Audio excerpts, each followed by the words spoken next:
Hello everyone, welcome to my channel. So this week is going to be all about turtles in the Magic the Gathering space because Magic the Gathering Teenage Mutant Ninja Turtle set is coming out.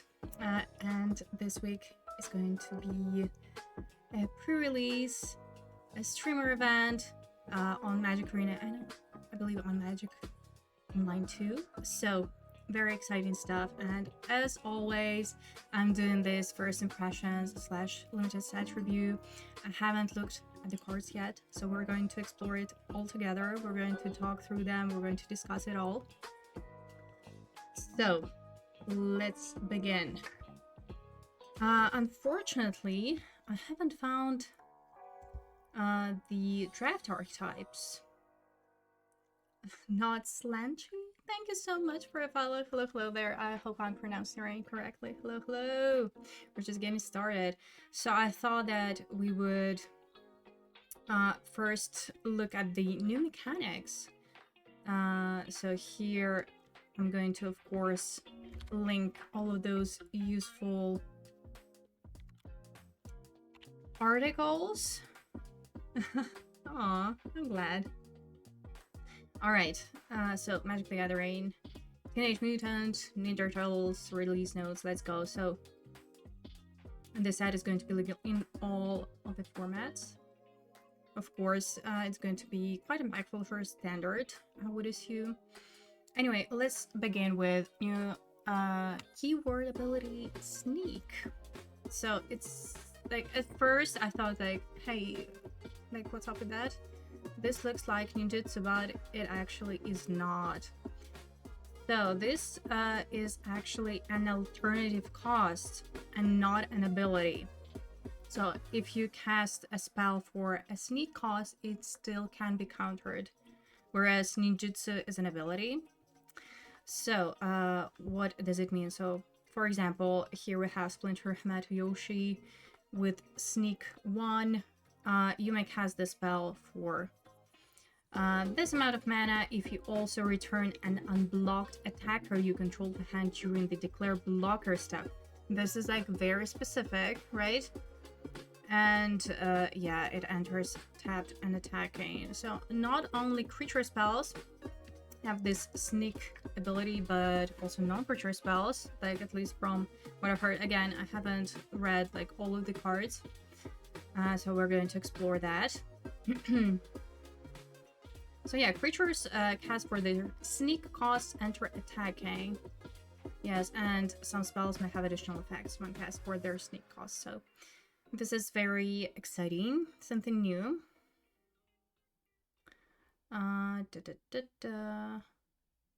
So yeah, here you have like your specific rulings regarding this ability. So spells can only be cast for their sneak cost anytime. You could play an instant during the declare blocker step on your turn after your opponent has decided whether to block. So very, very specific. So if a creature spell sneak cost was paid, the creature it becomes enters tapped and attacking. What else is to talk about? Alright, so yeah, I think this pretty much covers it. Okay, let's move on to disappear. So, what does it mean? The disappear ability word groups abilities that care if a permanent left the battlefield under your control this turn. It's sort of like revolt, no? What is different? So for example, this creature has disappear. When this creature enters, if a permanent left the battlefield under your control this turn, create a 1/1 black ninja creature token. Sort of like revolt. Yeah.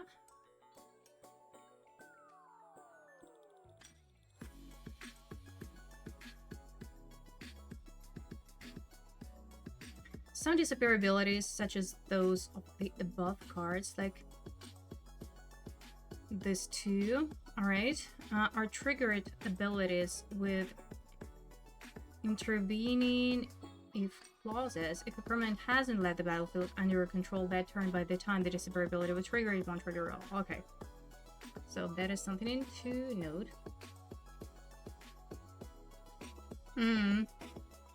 Yeah. Yeah, you have to be careful about that. So, like, a permanent... Honestly, like, revolt. It reminds me of revolt, mostly. Like, pretty similar. Alright. New token, Mutagen. There are tons of mutants in this release. Da da da. And most of them would be mutants if it wasn't for mutagen. So what it is? Mutagen tokens represent the substance that made many of these characters who they are today. So for example, this creature, when it enters, create a mutagen token. It's an artifact with activate ability for 1 and tap. Sacrifice this token, put a +1/+1 counter on target creature. Activate only as a sorcery. Alright, I'm curious. So there is going to be some sort of counter synergy, I would assume, at least in limited. Curious about that. Alright, mutagen. And now let's just quickly mention all of the returning tokens and mechanics. So we're gonna have food, clearly. Pizza. We're going to have class, new, not new, return enchantment type. What else? Return mechanic partner, but with a new variant. Ooh, interesting. But this, yeah, this is relevant to commander, I believe, right? Not for limited or standard. And yeah. Okay, so if you want to dig deeper and to learn more about the specific cards, just check out this article. And now, let's move on to the cards. Let's move on to the actual reviewing. So, as always, like, quick disclaimer, I haven't looked at the cards. I saw some specific cards that was all over Twitter, but apart from that, I haven't read it all. So I'm going to read the card and we're going to discuss it, like whether it's good, bad, where could it potentially fit in the game of limited, sealed, and draft. Alright, first white card we have is Action News Crew. So for 2 mana, 1 and 1 white, we have a creature 2/2 with vigilance. Ooh, and channel also. Channel returns. So channel 6, discard this card, put a +1/+1 counter on each creature you control, draw a card. Oh, this is sweet. I love it. Honestly, I wish I had this template with draft archetypes. It would help me navigate better, but anyway, it's great to drop. It's common. Yeah, I mean, if you draw it late game, like, you wouldn't mind to just channel it, right? Yeah, all in all, like, pretty solid to drop. Love it. Ooh, we are moving on now to the rare Agent Bishop, Man in Black. For 3 mana, 2 and 1 white, we have a creature 1/2 at the beginning of combat. On your turn, put a +1/+1 counter on each of up to target creatures.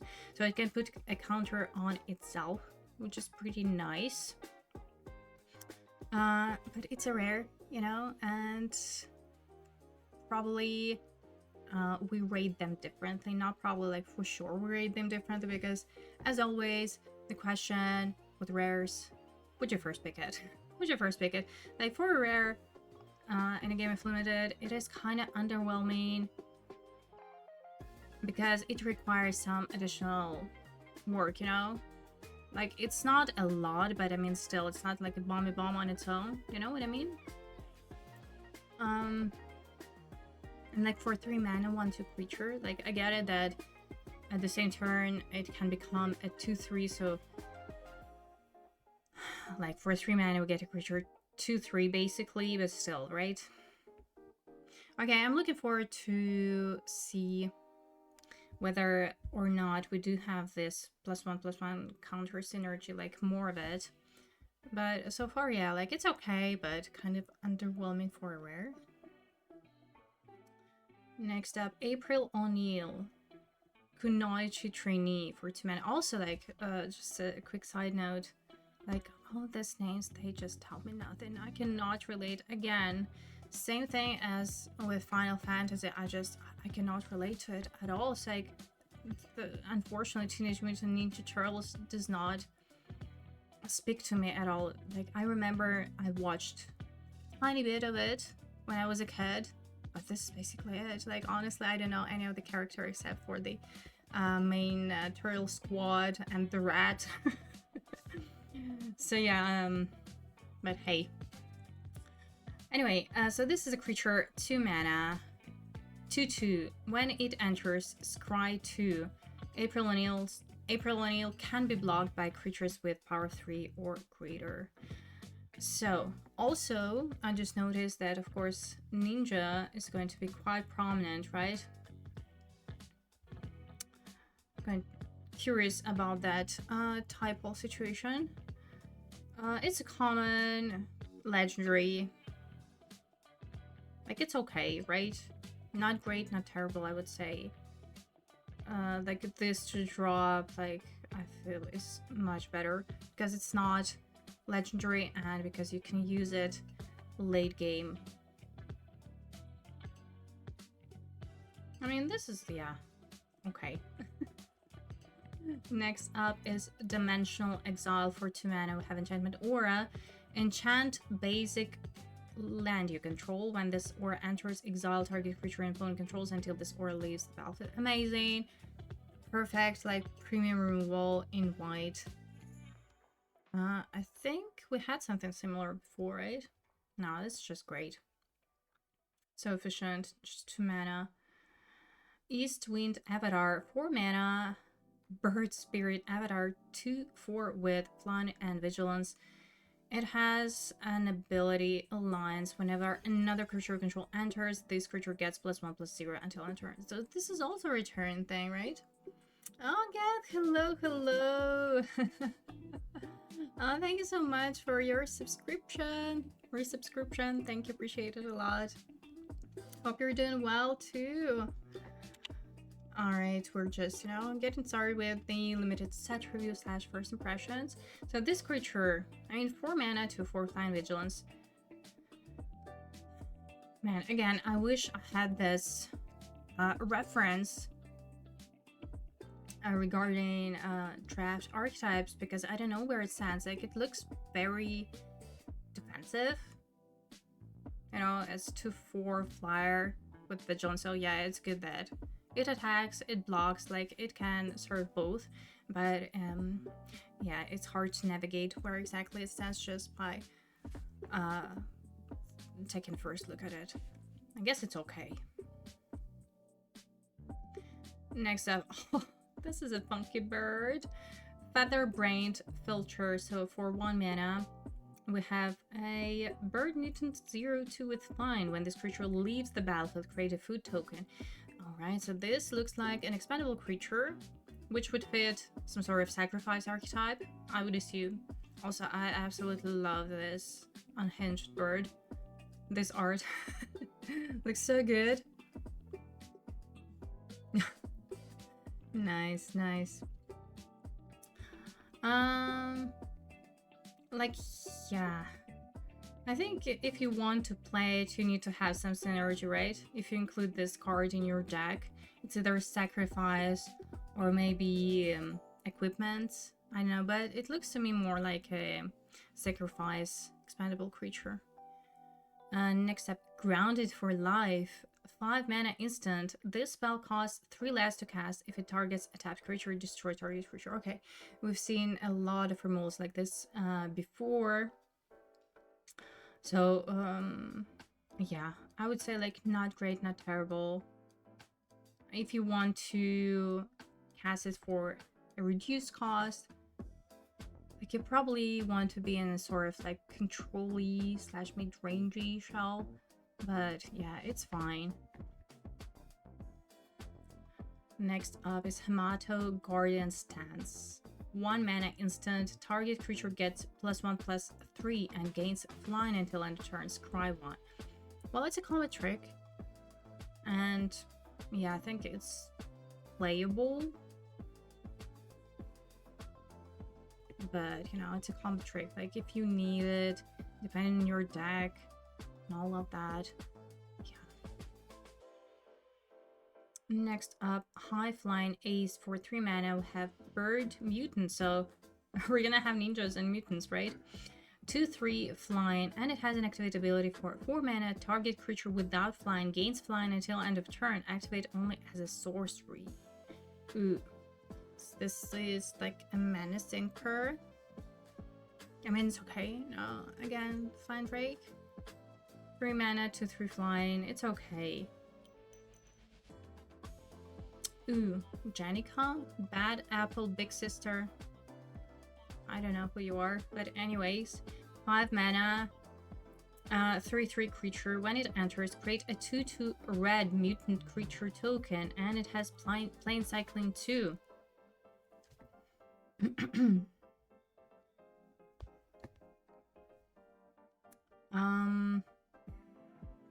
So for 5 mana, we get 2 bodies with a power total of 5, which is, you know, pretty good. Plane cycling is good. It's common. I quite like it, you know. Plane cycling just makes it so much better. But I wouldn't mind casting it as is, honestly. Alright, moving on to Koya, Death from Above. For 3 mana, have a creature 2/1 with flying. When it enters, exile up to 1 other target creature. At the beginning of your next end step, you may pay dun dun dun 4 mana, 3 and 1 black. If you don't, return that card to the battlefield under its owner's control. So, Orzhov, huh?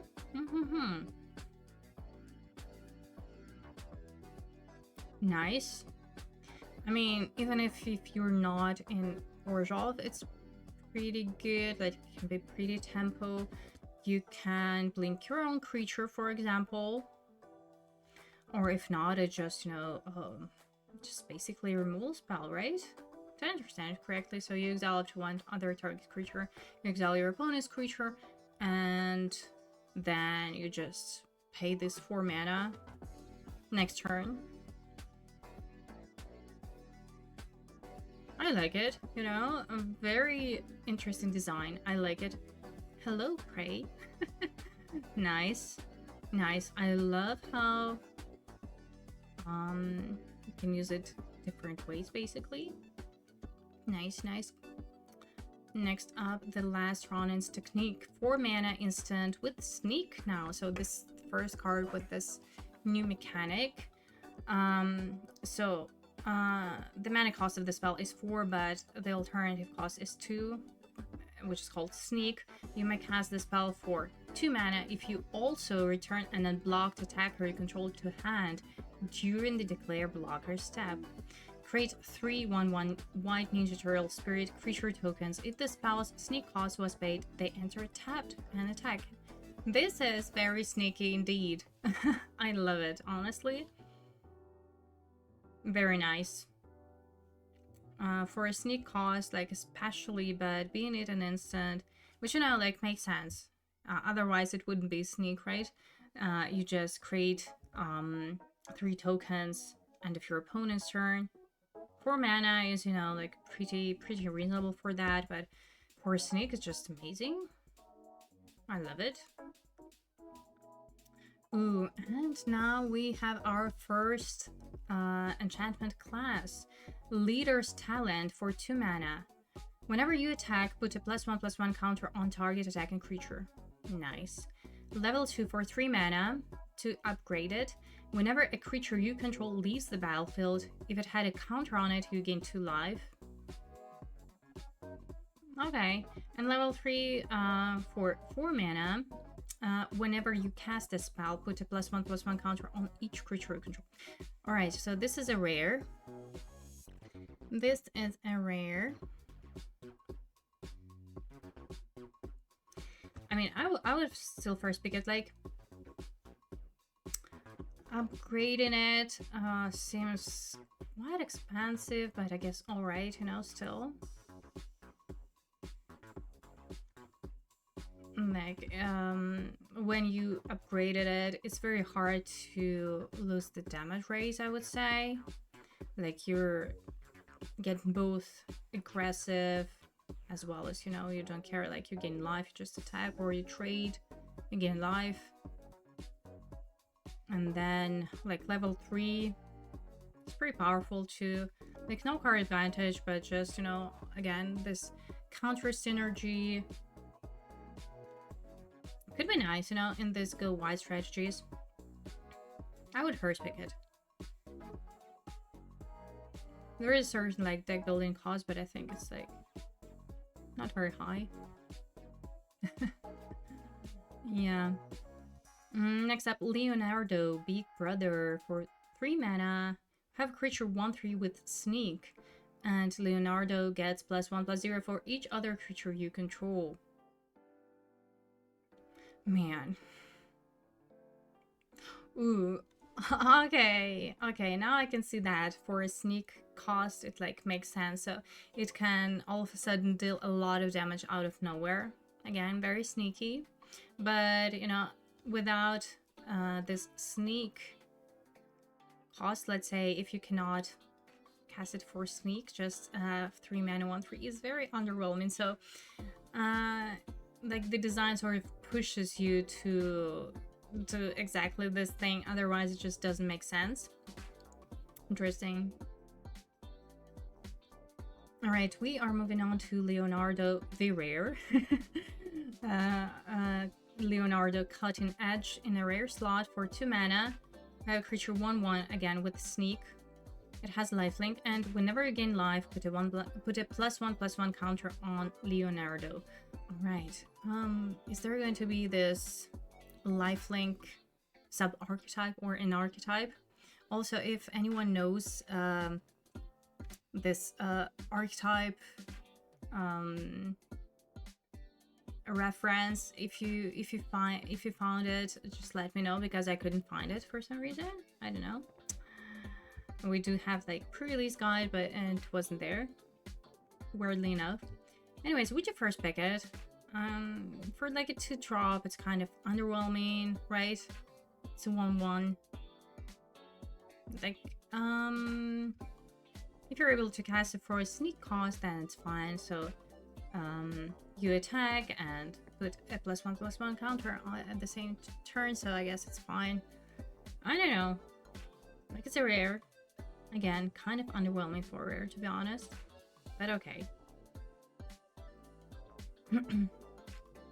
Leonardo, Leader in Blue. 1 mana, creature 2/1 with Sneak 5 now. When Leonardo enters, if his Sneak cost was paid, creatures you control get +2/+0 until end turn. And it has an activate ability for 2 mana. Leonardo gains first strike until end of turn.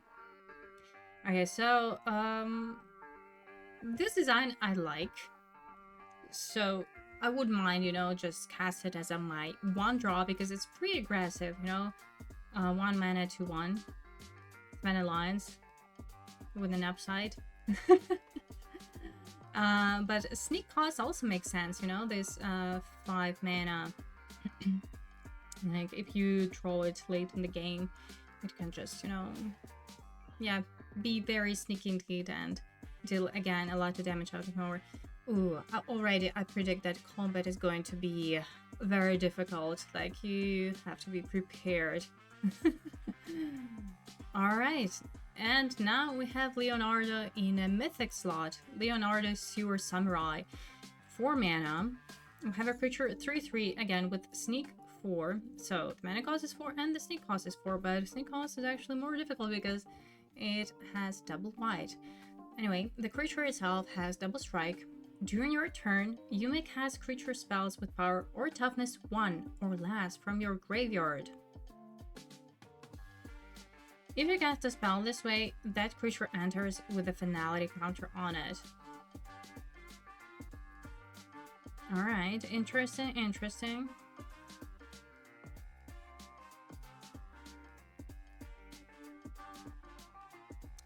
I'm just, you know, looking at this Sneak cost, and like, within this design, I don't really get it. Like, sure, you can deal 6 damage out of nowhere. I mean, I probably still would first pick it, being it a mythic. Interesting. Definitely curious about this sneak mechanic. Leonardo's Technique, 4 mana, rare. Again. Oh, now it's a sorcerer actually. So it doesn't matter, I guess. Okay. Being it a sorcery only matters if you cast it for its full cost, right? Return 1 or 2 target creature cards, each with mana value 3 or less from your graveyard to the battlefield.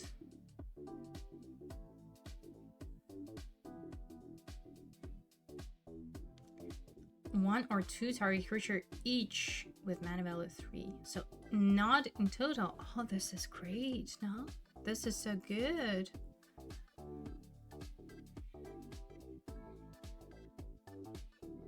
This is like amazing, no? This can be like really something. Yeah. Could it be even played in standard?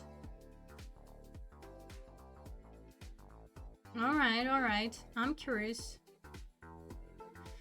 I mean, let's be real. If we, like, in terms of constructed, it's probably more exciting.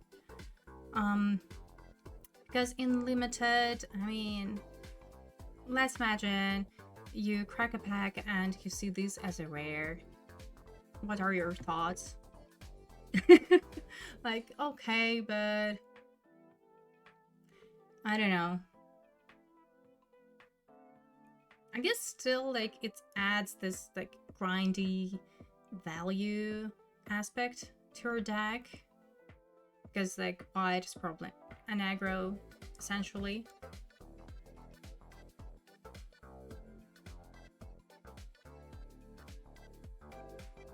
I agree. I feel like, yeah, I share the sentiment exactly, yeah. So first picking it, it's underwhelming, but, you know, if you're already in white and you like, open it in your second, third pack, I guess you wouldn't mind. Next up, Lita? Little Orphan Amphibian. This is cute. I don't know who you are, but you're cute. So for 2 mana, we have a creature 2/1 with Alliance. Whenever another creature you control enters, choose one that hasn't been chosen this turn. So you either put a +1/+1 counter on Lita, create a food token, or scry 1. Oh, this is cute. I love this design. Honestly, especially in this Go White strategy where you can create like tokens and whatnot. Imagine like how good it can be with this instant that creates 3 ninja tokens, right? Yeah, it's good and it's cute. Like, what else do we need? I love it, honestly. Like, okay, synergy work. Yeah, pretty neat. Next up, make your move. Okay, it's reprint, right? 3 mana, destroy target artifact, enchantment, or creature with power 4 greater. Not great, not terrible. If you're lacking removal, you can main deck it, but honestly, I'd rather not. But again, you know, it depends. It depends. If green is very strong, that you can easily main deck it. Agreed. Next up, Mighty Mutanimals. 4 mana, 2/1, Mutant Rebel. When this creature enters, create a 2/2 red mutant creature token.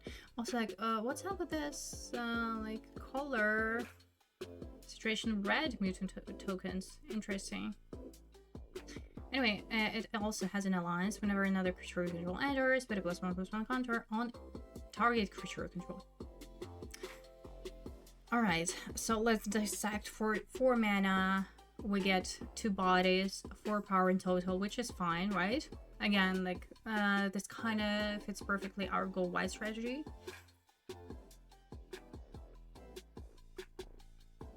Yeah, coming back to, yeah, agreed, totally. So what do you think about Mighty Mutanimals? I think it's like, pretty valid, you know? Ability is okay. So what does it mean? So it enters, you create a token, and it triggers, right? At the same time. Then it's like even better. If I understand it correctly. I think I do. I think it works like that, no?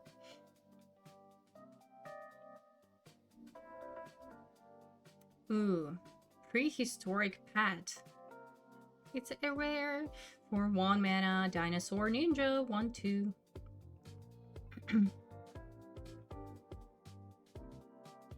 Stream chat. I believe, like, if you have nothing else, like, it enters, you create a token, and you trigger alliance. So it can be like a 3/2. I think it works like that, like, I'm pretty sure. That actually is better than it looks. Anyway, prehistoric pet, a rare. This creature can be blocked by creatures with greater power. It has an active ability for 2 and tap. Return another target creature you control to its owner's hand. Activate only during your turn. Target. Okay.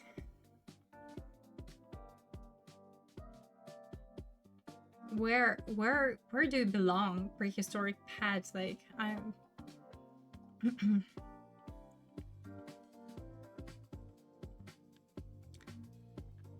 Okay, I need to process that, but kind of back to that, you know, yeah, it can be a 3/2, but I love the flexibility that you can actually put a counter on another creature, which is pretty neat. Prehistoric pet now. What's up with that? It's a rare. I'm just thinking, okay, if it's constructed design, why? Where? I know, like, for rare, it is just so underwhelming. It is extremely underwhelming, and the ability is expensive. No, it's expensive. And only during your turn, like, honestly, I don't get it at all. Alright, this is our first equipment, Quintessential Katana. For 1 mana, we have equipment. Equipped creature gets +1/+1 and has, whenever this creature deals combat damage, untap it and you gain 2 life. Okay, lifelink. Now we need payoffs. Whenever a ninja you control enters, you may attach this equipment to it, and equip cost is 2. Oh, this is great, actually. This is a very cheap equipment. We've already seen that bird, that weird bird, 0/2. So I was thinking more of it as an expendable creature, but also, you know, can be pretty aggro too. Like ninjas, typo, of course, matters. I quite like it. Honestly, in an aggro deck, I would play it. Also, I'm very curious about this life gain.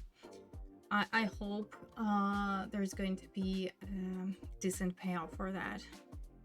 Still, just to make it even better. But so far so good, you know, just cheap artifact equipment, cheap equip cost, great. Love that. Alright, let's move on to another rare, Sally Pride Linus Leader, 5 mana, 2/4. When it enters, create X 2/2 red mutant creature tokens, where X is the number of non-token creatures you control. Whenever Sally Pride attacks, put a +1/+1 counter on each creature you control. Alright, now it's like, okay. Now we're talking, probably, right? Quite a decent rare, but again, there is a certain deck building cost, meaning that you would want to be in this go wide strategies, right?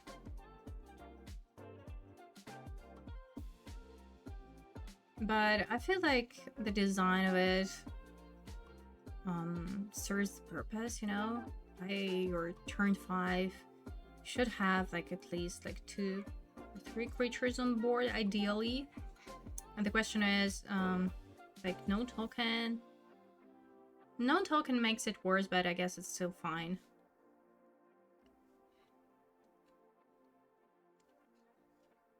If you play Katana turn 1, yes, it does. And Ninja turn 2, does the Katana automatically attach without a coup cost? Yes, it does. Yeah, I'm pretty sure it does. This is incredible, right? It's very good. So Sally Pride, again, It's a rare, not a bomby bomb, but it can get there. I feel like it can get there. Alright, next up is a mythic Triceraton Commander. For double X and double white, a dinosaur soldier, 2/2 with flying. Whenever this creature attacks, dinosaurs you control other than this creature get +1/+1 and gain flying until end of turn. When this creature enters, create X 2/2 white dinosaur soldier creature tokens. Alright, interesting. So, of course, now this can be a bomb. Like, now this is a bomb for your late game. It's a great finisher because, of course, you don't want to cast it just for double white as your 2-drop. Yeah, this can be, like, something for sure. Nice. This is a very good finisher. Absolutely. Like, other dinosaurs... Oh, no! It gives them flying, actually. This is amazing. Yeah. Great. Oh, rares after rares. Now, Turncoat Kunoichi. For 3 mana, we have a rare. 3/2 with Sneak. And the cost is, you know, 2, 1 white and 1 black. So, Orzhov. When this creature enters, choose target creature an opponent controls. Exile that creature until this creature leaves the battlefield. If this creature's sneak cost was paid, instead exile the chosen creature. Sweet. It doesn't like tell us the specific Orzhov synergy. Usually it is like sacrifice. Go white, a sacrifice. Here it's just, you know, straight up removal. Basically. Nice. Yeah, I would first pick it, honestly. And I'm just wondering. It is probably splashable. But yeah. Pretty sweet. I like it. Hello there. Alright, Turtles Forever. It's a rare 4 mana instant. Search your library and or outside the game for exactly 4 legendary creature cards you own with different names. Then reveal those cards. An opponent chooses 2 of them. Put the chosen cards into your hand and shuffle the rest into your library. So for limited, I mean, I think it's still okay, you know, it is sort of card advantage, so you're still gonna get her 2 creatures. And there are a lot of legends, but again, being it a rare, and like, would you first pick it? I probably wouldn't, like, not gonna lie, I wouldn't first pick it. And clearly it has more of a constructed design.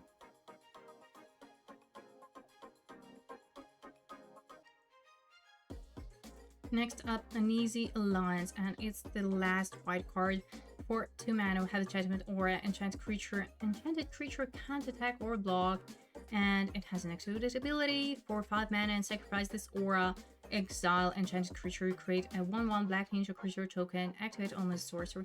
We've seen a similar effect, like the pretty much exact same design in Avatar. And yeah, it's great. Very good. Alright, this is it for white. Now let's move on to blue. First card is April O'Neil, Hacktivist. It's another rare for 4 mana. We have a creature 1/5 at the beginning of your end step. Draw a card for each card type among spells you've cast this turn. Oh my god.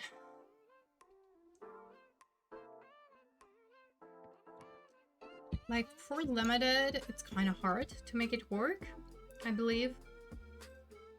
You need to have, like, a lot of cantrips or cheap creatures. Like, how many cards? So, okay, you know, like, the baseline is basically you cast this and you draw a card, which is not terrible, right? So you're just, even if it's just 1 additional card per turn, it's not that bad. I think it's still worth it, right?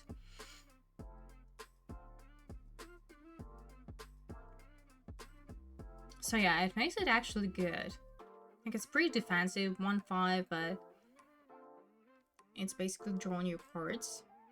If you cast spells, that is a very important condition, though. Yeah, I agree. Like, it's good if you're able to trigger it every turn.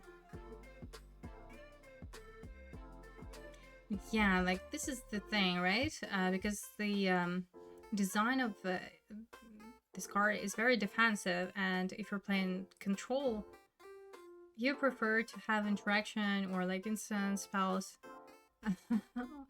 on your opponent's turn. At the same time, you know, it's a game of limited. You're going to cast creatures regardless, like you have to. So I think it's okay.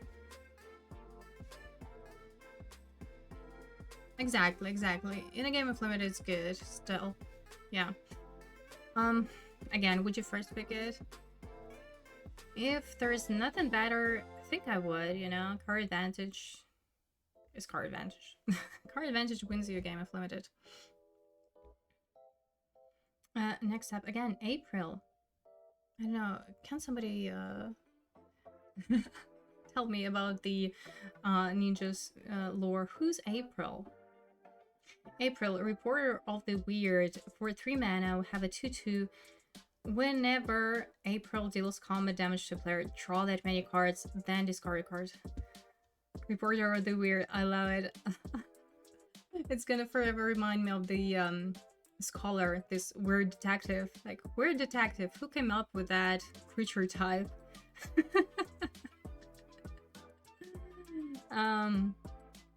My problem with that creature is that it doesn't have evasion or the ability to work properly, right? If you can give it some sort of evasion, I don't know, then sure, but I don't know, to be honest. Like, it seems like a lot of work. Like, it needs additional work, for sure. It's not like it has flying, right? Next up is Bespoke Bow. For 3 mana, have artifact equipment. When this equipment enters, return up to 1 other target non-land permanent to its owner's hand. Equipped creature gets +2/+1 and has vigilance. Equipped cost is 3. Alright, so you can bounce your own permanent, but I think that, yeah, in a game of limited, you're going to bounce more likely your opponent's permanent, like a tempo play. But I feel like it's too expensive. Like 3 mana. I mean, maybe not. You know, at the same time, we've seen sorceries with similar effect and they were quite playable. They were good. So pretty much same thing. If we are in this tempo deck. Azorius, maybe, because of the sneak, you know, we have to, like, we need to attack for sneak to work. So, let's assume just we cast that, providing us with tempo play, and then, yeah, we use it as a normal equipment later. I guess, yeah, it is valid.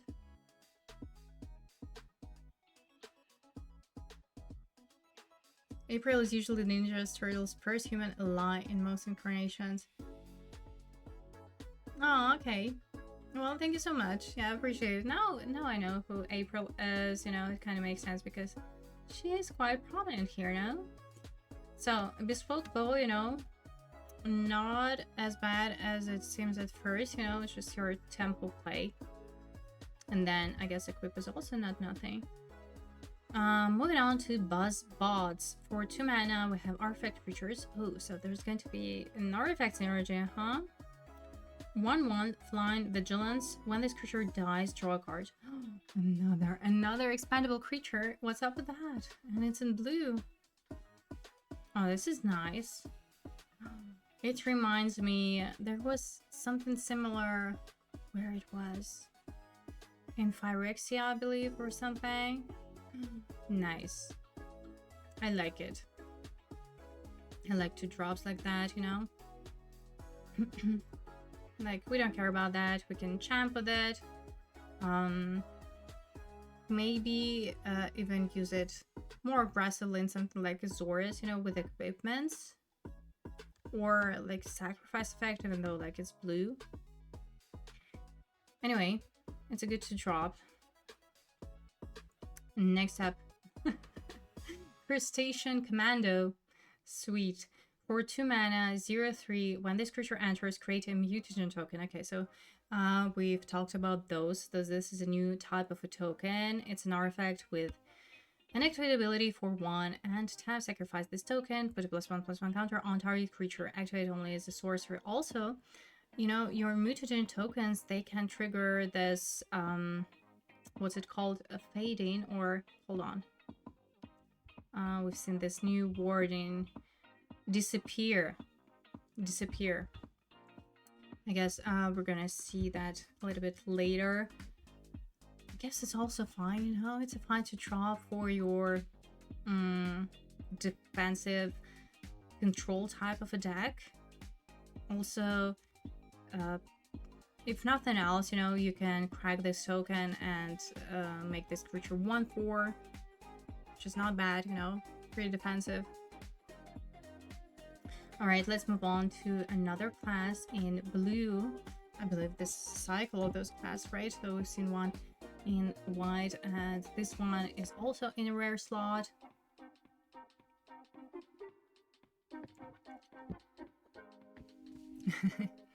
Does machines. So for 2 mana, when this class enters, mill 2 cards, draw 2 cards, then discard 2 cards. Nice. Upgrade level 2. When this class becomes level 2, return up to 2 target artifact cards from your graveyard to your hand. Okay. Artifact synergy. And level 3, 5 mana. At the beginning of combat on your turn, put 3 +1/+1 counters on target artifact you control. If it isn't a creature, it becomes a 0/0 robot creature in addition to its other types. Alright. Okay, again, I just have to guess because I do not have this freaking reference of draft archetypes, but like something tells me that this is a Dimir, right? Artifact archetype is it's Dimir. I don't know. I haven't seen black cards, but I have a feeling that this is it because like historically it was like that. Alright, now Donatello. So Leonardo was in white, now Donatello is in blue.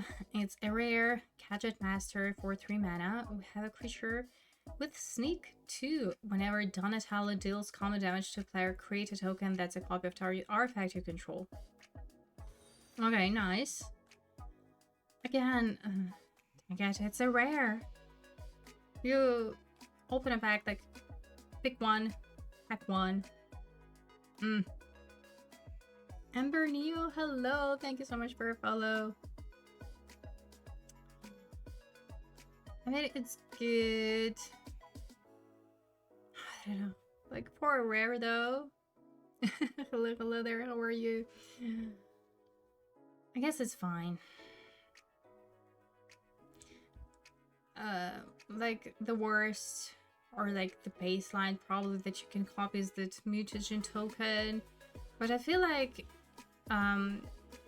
if we're being serious, like let's say you first pick it, then you want to build around it, you want to like to make it work, so it can be probably in Azorius, you know, tempo, maybe if you can have enough of the artifact count, because like otherwise it doesn't do much.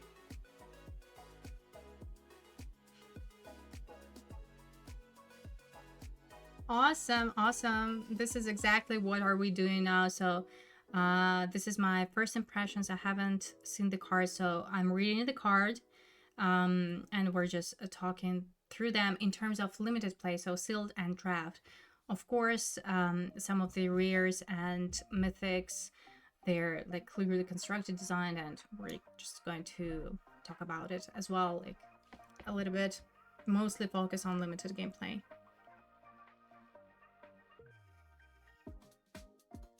Oh yeah, it's different, of course. But you know, like still, if you wanted to see the cards, so this is like a real like dive into this. So yeah, I guess it's okay, but for a rare in a game of limited, again, I'm going to stand there. You have to see, you know. And also, I haven't, since I haven't seen any of the cards, I don't know how viable this energy is, but I would assume it is, so it has to be this specific archetype. Right, let's move on. Donatello in a mythic slot, mutant mechanic, 4 mana. We have a creature 3/5 with an activated ability for tap. Put 3+1/+1 counters on target artifact you control. If it isn't a creature, it becomes a 0/0 robot creature in addition to its other types. So you can make those mutation tokens creatures, which is nice. And whenever an artifact you control is put into a graveyard from the battlefield, if it had counters on it, put those counters on up to 1 target artifact or creature control. Oh, this is amazing. This is sweet. So this is exactly what you want to do with it, I think. So you want to animate your mutation tokens, then crack them, and yeah, distribute the counters on other creatures. Great. And food tokens, right. Yes, food tokens, mutation tokens. Oh, sweet. I love it. Honestly, so like this is pretty easy. So again, there is a deck building cost. It is sort of built around, but the effect is just so much more powerful than one of this, right? Then this is sorry, then the effect of this card. Yeah, this is sweet. Okay, now I'm quite excited about this artifact synergy. Sweet. Also, I'm going to upload this VOD on my YouTube channel, which is at Mr. and Mrs. Spike. So the fact that, you know, I'm reading all the cards, you can probably just listen to it later as a sort of podcast kind of a deal, you know. So this is just a heads up. Next up is Donatello Turtle Techie. 4 mana, 3/4. When it enters, if you control an artifact, draw a card. Love it. Absolutely love it. Okay, so artifacts all the way. We love drawing cards, like in any game, but in a game of limited specifically. Like anything that draws you cards is good. And it's common. So yeah, if you're in this like artifact synergy, then like, I would totally play it. Like, yeah, I would assume it is more of a control kind of a deck, and yeah, it fits perfectly. Sweet. Donatello Way with Machine. So for 3 mana, we have a creature 1/2 with flying. Whenever an artifact you control enters, put a +1/+1 counter on Donatello.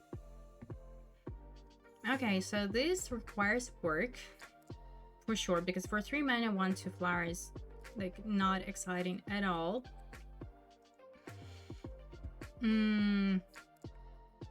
Definitely.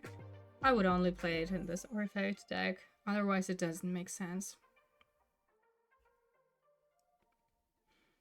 Donatello's technique now. For 3 mana, we have a sorcerer with sneak, draw 2 cards.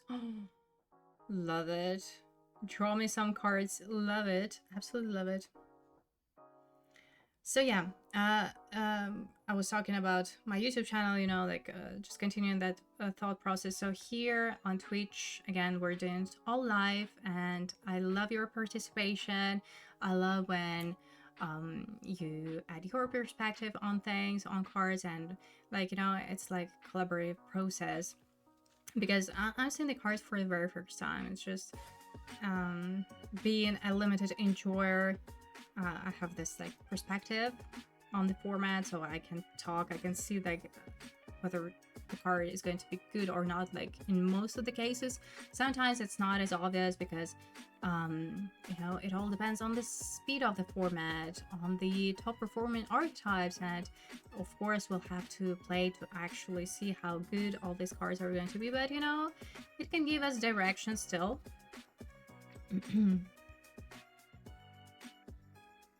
Baseline divination. Yeah, that's true. That's true. I'm very curious about this new mechanic sneak and how easy it's going to be to actually, you know, make it work. Alright, here is our artifact creature. Fugitive Droid. For 1 mana, we have Robot Scientist. 1/1. This creature can't be blocked if an artifact entered the battlefield under your control this turn. It has an activate ability. For 1 blue, sacrifice this creature. Counter target spell that targets an artifact or creature control. Oh, this is cute. This is cute. Little counter spell for a removal. Yeah. Nice. Especially in this artifact deck. So, like, it adds to the artifact count. Nice. Like, on its own, maybe in addition with, like, equipments, it can be something. Oh, yeah, actually, yeah, counters on this guy. True, true. Yeah, this can work, like, both ways. It can be actually pretty aggressive. Nice. Look at those dinosaurs chasing this poor robot. Yep. Agreed, agreed. So it's not just, you know, your counter spell, it can be actually pretty aggressive. Anyway, let's move on to the next rare. Kitsune, Dragon's Daughter. For 6 mana, we have a creature 6/6 with Vigilance. Whenever Kitsune enters or deals combat damage to a player, you may exchange control of 2 other target creatures controlled by different players. Oh, you can steal your opponent's bombs with it. So for 6 mana, 6/6, it's okay. You know, justifiable, let's say. And you just, you know, you exchange control like forever. This can be something, right? Pretty interesting.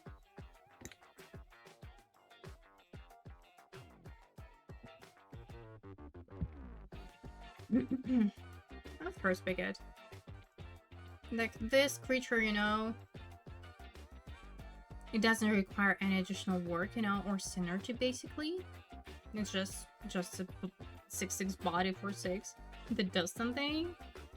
Potentially pretty bomby, you know, depending on the board situation. I don't know. Can be something for sure. Oh, Kitsune's Technique. For 6 mana, have an instant in the rare slot with Sneak 2. Target opponent must have their library rounded up. Oh my god. Dang it. It's a rare, like, I get it. Imagine if it wasn't a rare. Like, in a game of limited, it is like a big deal. Like, you can actually mill your opponent very fast. Oh wow. Would you first pick it though? I remember there was this card. It was in Age of Eternities, right? Was it in Age of Eternities? There was like something similar for 4 mana, right? At the beginning, everyone was excited about it, but it turned out to be not so good. So I'm not sure. And also, like, this is a rare. Yeah. I mean, it can be very sneaky indeed. But the question is, would you first pick it, you know? I don't know, I probably wouldn't. It's tempting, but I don't know. Next up is Krang Mastermind. So for 8 mana, we have a creature 1/4 with affinity for artifacts. When Krang enters, if you have fewer than 4 cards in hand, draw cards equal to the difference. And Krang gets +1/+0 for each other artifact you control. Would you first pick it? You know, I think I would. And then just, you know, try to build around it. Also, Krang is an artifact itself. Yeah. It's a fun card, you know? It doesn't have evasion, but the fact that you can draw cards. and you can cast it actually cheaper in the right deck. It can be something. Maybe not as exciting for rare, but I think can be strong. But again, you know, like you need to have a lot of artifacts in your deck to make it work. Or those food mutagen tokens. Yeah.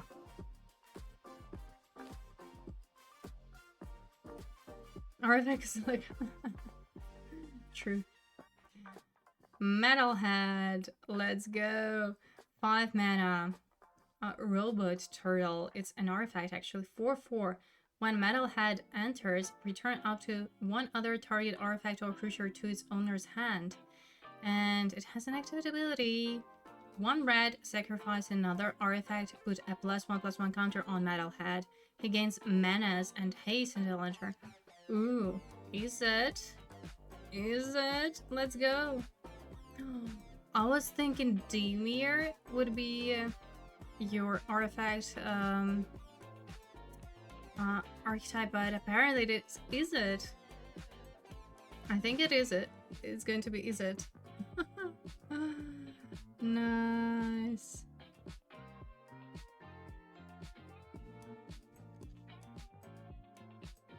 Could it be like Signpost in common? It looks like a Signpost in common.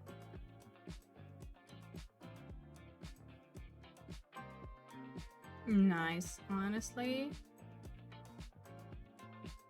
Pretty sweet, even though it is like a 5 mana creature. 5 mana 4/4. It can be something. It's an artifact. Also, like, this ability is not nothing, you know? Again, sort of a tempo play if you return your opponent's creature. Or maybe you have something of your own to recharge. Can be also used like that. Interesting. Next up is Mind Transfer Protocol. For 3 mana instant. Until end of turn, target artifact or creature becomes an artifact creature with base power and toughness 4/5, draw a card. Oh, this is also sweet. There was something similar in where it was in Kamigawa, right? Neon Dynasty. I think it's like exactly the same thing. Yeah, nice. And also the fact that you can animate your artifacts, not necessarily creatures. Sweet. Yeah, I love this card in Kamigawa, and yeah, it is a very good one. Good trick, so to speak. And like, it cycles itself basically, so you draw a card. Next up is Mondo Gecko. It is a mythic for 3 mana, 1 and double blue. Have a creature 2/3 with an activated ability for 1 mana and discard a card. Until end of turn, Mondo Gecko becomes the color of your choice and gains hexproof from that color. Whenever Mondo Gecko deals combat damage to a player, draw a card for each color among permanents you control. Well, again, just, you know, first look at it. It looks like a constructed design, but then I'm thinking that maybe even for standard, it's just too much, too slow, right? And if we talk about limited, I don't know. It doesn't, like, if it said protection, it would be so much better, but it just gains hexproof from the color, meaning that your opponent's creature can still block it.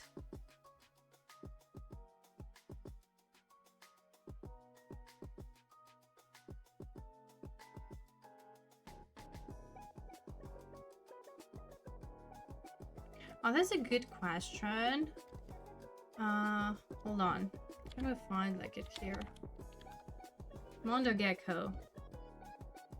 Alright, Mondo Gecko's first ability causes it to become only the chosen color. It will no longer be the color or colors it was previously.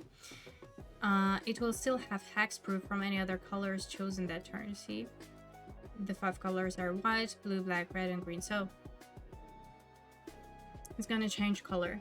It's not gonna remain blue.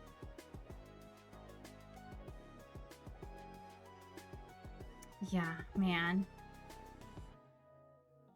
It needs some additional work. Like, we want to draw cards with it, right? So first ability is like kind of meh. Just like a protection from removal in a game of limited, basically. The mana cost is difficult for a game of limited. Like, stats are underwhelming. Doesn't have evasion. Like why?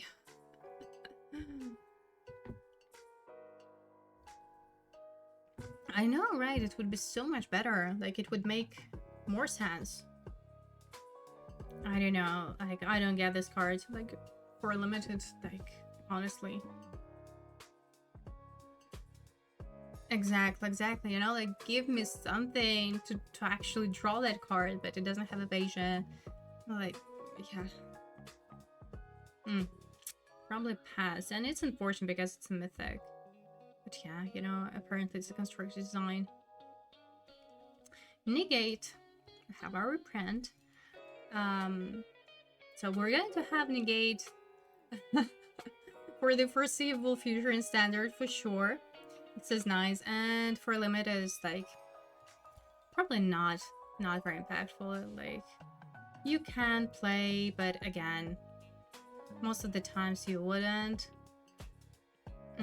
It makes sense in like a non-creature spells archetype, and I don't know if we're gonna have it here, because still the majority of the decks are creature based in a game of limited, both in Silver and Draft. So negate and limited is not great. Ooze Spill. For 3 mana we have instant counter target spell, create a mutation token, so it's a cancel with an upgrade, so to speak. So we counter and we create a token.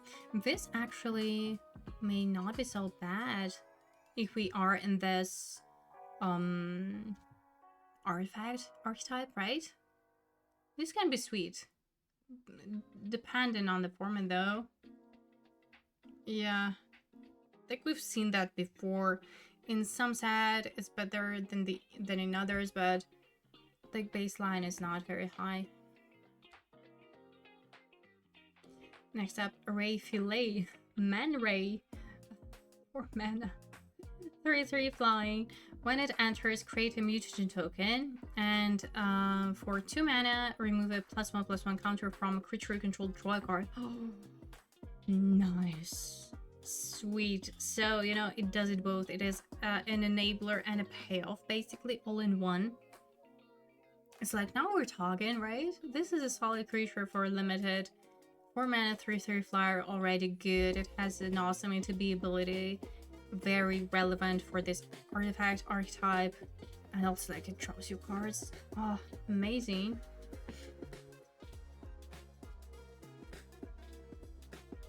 Next up is a rare Renee or Renette. Renee, I don't know. How would you pronounce it? Renee? Temporal Apprentice, 5 mana.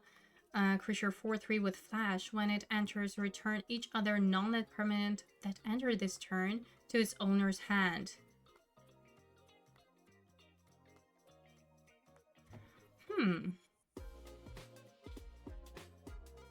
I'm just thinking about standard. I don't know, I cannot. This looks like additional hate for those cup decks. Imagine. Exactly. Like, my first thought, like, you know, yeah, standard. Because, yeah, like, in limited, it's probably underwhelming, you know? It's a 5 mana 4/3 creature. Again, no evasion. I mean, what? Yeah, you bounce, like, creature, let's say, right? Against maybe certain archetypes, it's gonna be better. Like, if you're playing against tokens or go wide strategies, then yeah, it may hurt your opponent, but still it is quite situational, and it's a rare. Would you first pick it? I don't know. Honestly, yeah, it's definitely more of a constructed design. I probably wouldn't first pick it, but if I am already in blue, I would of course pick it up.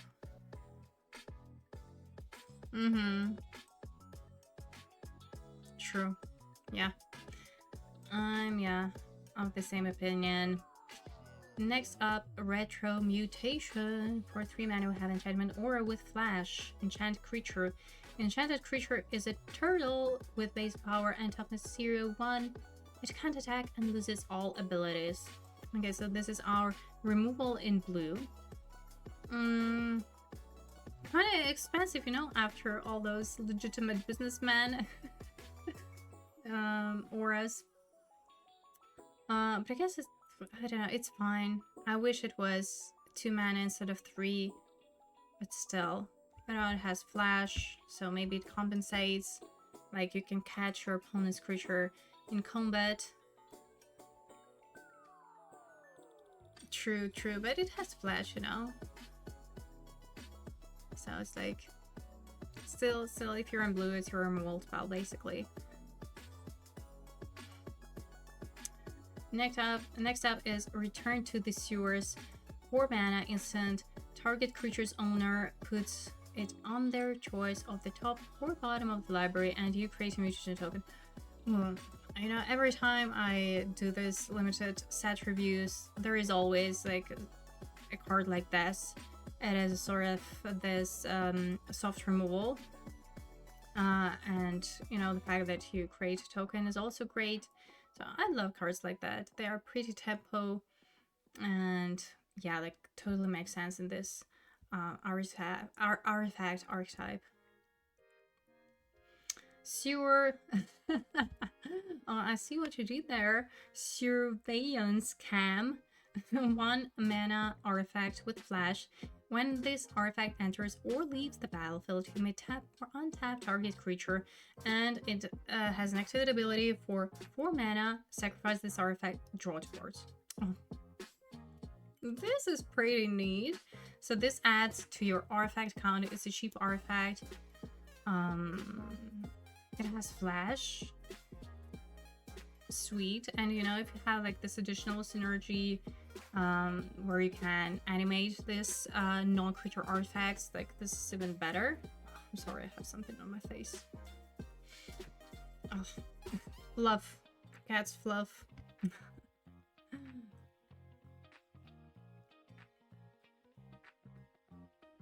Exactly, yes. Temple of Pansin, Lost Days, yes, exactly. I returned to the sewers and a surveillance camp. I like it. Honestly, very good in this particular archetype, in the designated one. Next up, Stockman, Mad Flyentist. Another, you know, a lot of puns intended here.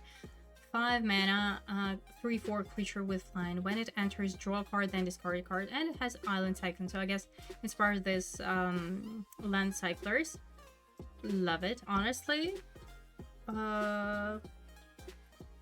Yeah, I think they're all great, and honestly, I wouldn't mind just hard casting it. So it helps you stabilize.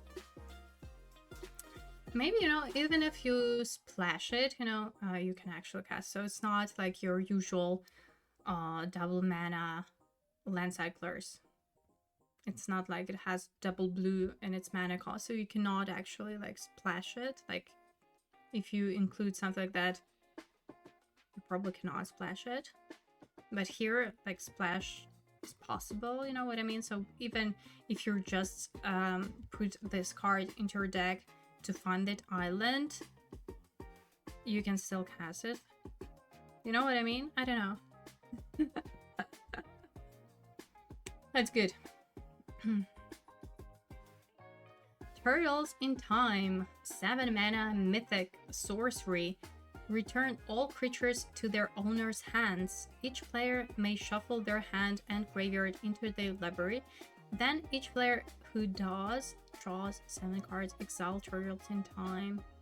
Turtles in Time. Nice.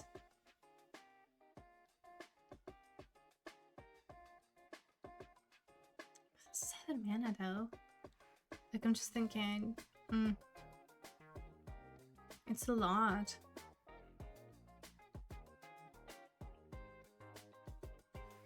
Is there a way to cheat it? I don't know. Like, maybe not unlimited though.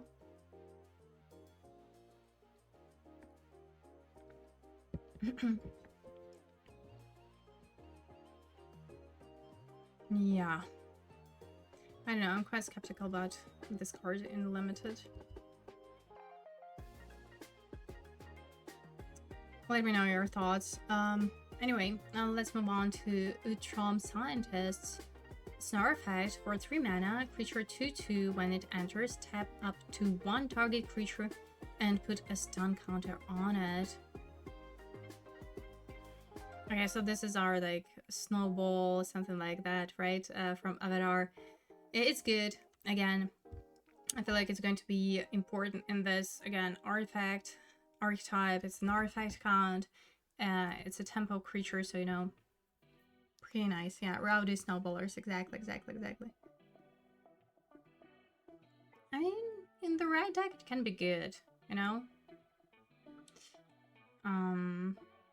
Yeah, in some decks, it may look like a filler, but if you're drafting like a fast tempo deck, it can be good for sure.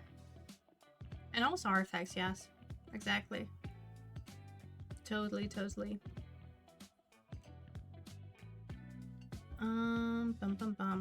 Alright, so this is it. I'm going to... Chat is probably not visible at all. Sorry. To make you guys bigger on screen. And this is it for blue. So we just reviewed white and blue, and let's move on to black. Now we're moving on to black cards, and the first one is anchovy and banana pizza. What? I think this is going to be such an egg for Italians. I can only imagine. So for 4 mana, we have an artifact, food.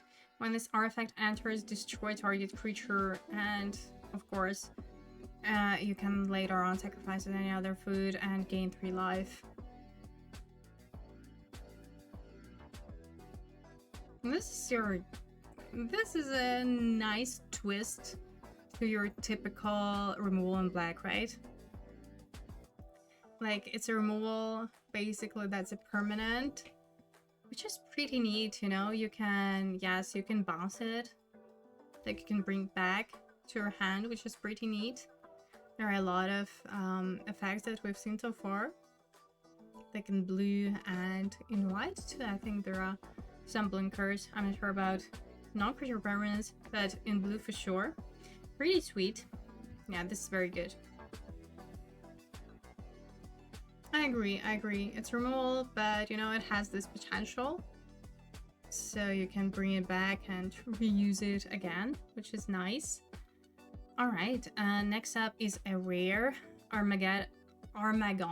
I was about to say Armageddon, no, not yet. Armagon, Future Shark. For 8 mana, we have Shark for Mutant 9/6 with Flash. When it enters, destroy up to 3 target creatures. Ooh. Reanimator. It's a Reanimator card. Again, I'm thinking more about constructed now. Man. 8 mana is a lot of mana for limited, like, for sure. When you first pick it, I don't know. Blink Reanimator, yeah. Honestly, just 8 mana is like, oof. I'm not sure. Would you first pick it? Like, for limited, it's just an incredible amount of mana, to be honest. Unless we have some ramping, maybe in green. We do have access to that.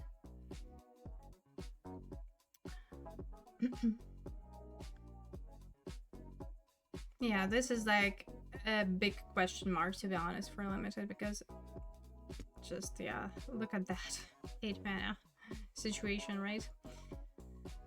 Alright, let's move on. Next up, Bebop, Warthog Warrior, 5 mana, 5/4 with manas. Rhinos you control have manas. It's not Rhino though. And it's a Swamp Cycler. Rhinos you control have it. Now I'm curious. Where are rhinos? Also, like, I'm sorry, I keep clicking on the right button. Anyway, now it's good. I mean, it's this land type for sure. It's good.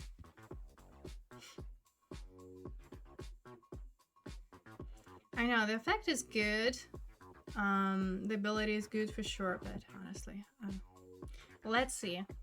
Maybe we will revisit this card, like if we find the red shell for it. Alright, the cloning of Shredder. So it's a mythic. It's a saga for 6 mana. We have 3 chapters. First one, exile target creature card from your graveyard. Create a token that's a copy of it, except it isn't legendary and is a mutant in addition to its other types. Maybe? Like in conjunction with this card. Exactly. I was thinking the same thing. So, you know, like 6 mana is better than 8, right? More realistic. Anyway, and second and third chapters are create a token that's a copy of a card exiled with this saga, except it isn't legendary and is a mutant in addition to its other types. Oh my god. What? So you just create a copies of that creature all over again?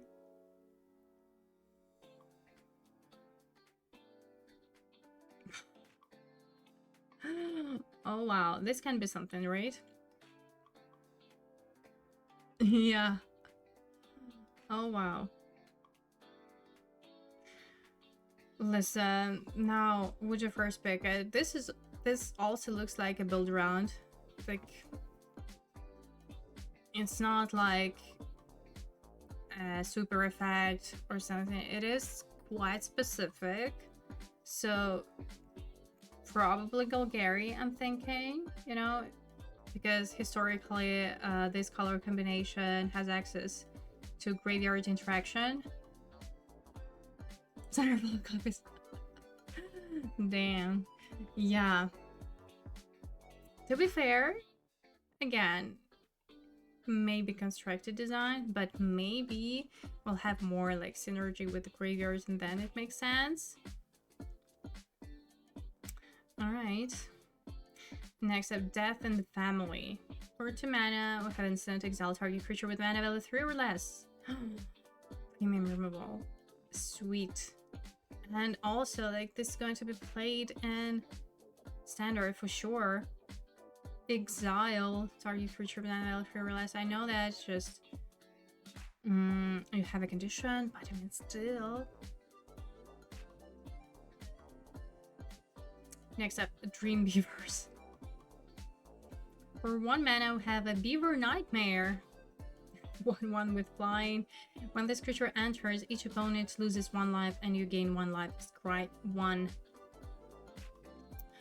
It's not an artifact, so I'm thinking more of like a sacrifice archetype, right? There should be something like that.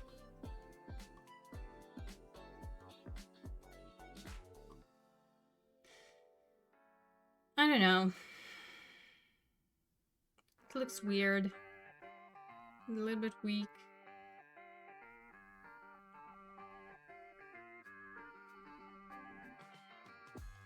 Oh, that's true, you know, maybe that saga will revive our Soul Tile Reanimator. But again, like 6 mana is a lot of mana, you know, for constructed. It's not like you have your combo with Caballero or like Spear Spider-Man on turn 4. But yeah, coming back to our limited set review and this creature, this is a weird one, right? I don't know where I stand. I mean, ETB is nice, and it just looks like an expandable creature, honestly. Next up, Foot Mystic, 4 mana, lifelink, 2/4 with Disappear. Okay, so we've talked about this card before a little bit. This is our first card with Disappear mechanic. When this creature enters, if a permanent left the battlefield under your control this turn, create a 1/1 Black Ninja creature token. So, synergetic with all the food and mutant tokens. Amazing. Nice. I'm pretty defensive, but you know, like 4 lifelinker and like this. If you're able to trigger this ability, honestly, this is great. Insectoid Exterminator. For 3 mana, we have a creature 2/2 with flying and also with disappear. At the beginning of your end step, if a permanent left the battlefield under your control this turn, you scry 1. So, of course, this effect is much stronger than this one. So basically, it's just a flyer for 3 mana.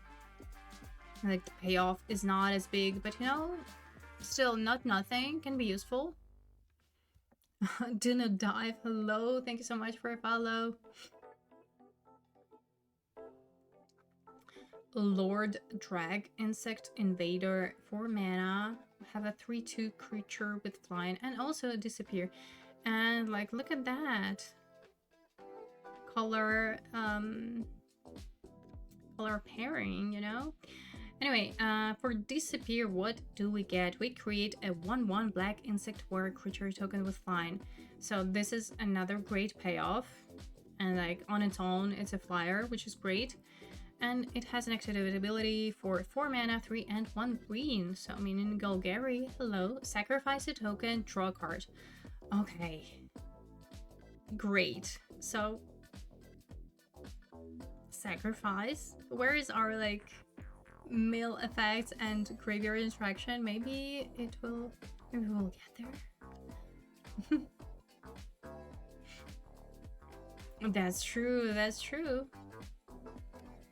I mean, you still have to trigger the disappear ability, so it's not like it enters with the token per se. But yeah, this is very strong if you can make it work. Ooh, next up, Madame Null, Power Broker. For 3 mana, we have a rare 1/3 with Death Touch. Whenever another creature you control enters, you may pay life equal to its power. If you do, put that many +1/+1 counters on it. Ooh. Whenever another creature, so like basically just a 3 mana 1/3 Death Touch in your rear slot. I don't know. What do you think? Would you first pick it? It's kind of weird, no? But maybe for this +1/+1 counter synergy. At the same time, you know, it's a little bit confusing because, again, historically, +1/+1 counter synergy is your Celestia color combination, and here it's a black card. So I don't know. Maybe it's just, you know, it's kind of random.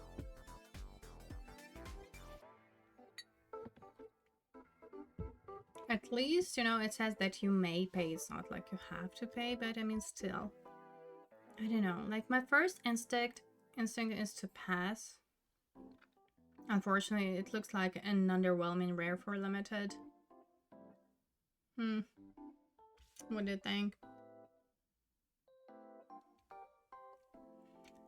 Meanwhile, let's move on to another enchantment class. It's a rare Ninja Teen for 3 mana. Whenever a creature you control leaves the battlefield, each opponent loses 1 life. Okay. Level 2, 2 mana. Creatures you control get +1/+0 and have menace. This is very aggressive, no? And 1 mana level 3 creature cards in your graveyard have sneak 4, so you may cast creature spells from your graveyard using their sneak abilities.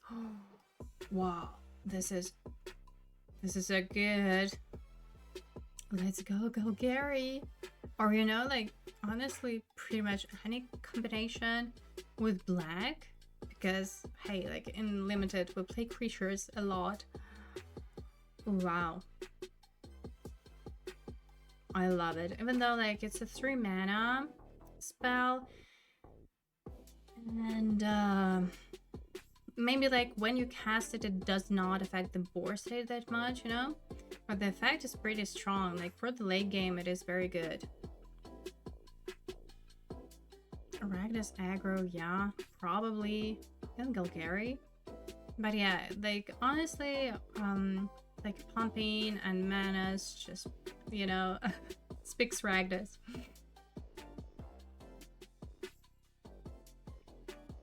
Next up, Oroko Sake Shredder Rising. For 3 mana, we have a creature 3/1 with Sneak 2. Whenever Oroku Saki deals combat damage to a player, you draw a card and lose 1 life. Not great, not terrible, right? So if you're able to cast it for the sneak cost, then sure. Other than that, like for 3 mana, 3/1, it's not great. Yeah. Pain 101. For 2 mana, we have instant. Until end of turn, target creature gains Death Touch, and when this creature dies, return to the battlefield tapped under its own control. So we've seen this combo tricks over and over again before. It's like this scam combo trick in black. I don't know. It's playable, but honestly, it almost never makes a cut when I play. Next up is Poison Creature. That's 100%. We're talking about this one. Next up, Paramisha Colonics. For 2 mana, we have a Zombie Worm 2/2. When this creature enters, mill 3 cards. Alright. Now, yeah, we're getting there to our graveyard interaction. When this creature dies, you may exile it. When you do, put target creature card from your graveyard on top of your library. Yeah, sure, why not? I mean, ideally you would want to put it to your hand, but like, we'll take it, right? For limited, I think it's valid. I like it, you know?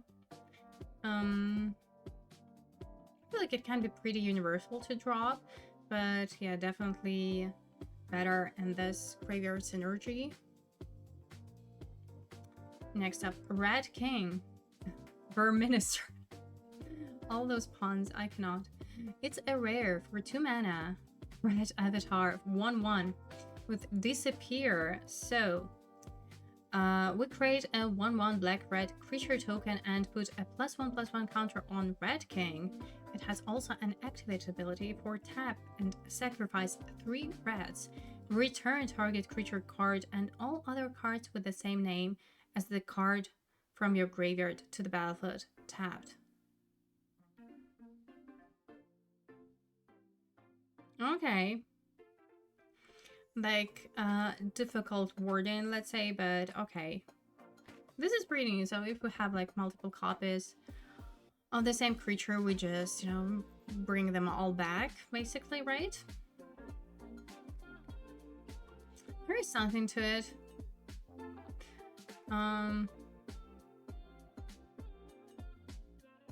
Like, at first, my initial thought that it may be too slow, but at the same time, you know, if you can get your engine going pretty fast and sure, probably with artifacts, you know, I thought that it would work better with those mutant artifacts or something like that. Yeah, definitely build around it. Once I would first pick it, I think like it's pretty strong. Again, anything that can create like tokens, I feel like is worth playing. Like the effect is pretty neat. Maybe too slow though. I don't know. Next up, Sivanti Romero times Exile, 5 mana. It's a rare Demon Wizard 4/4 with Trample. At the beginning of combat on your turn, put a +1/+1 counter on it.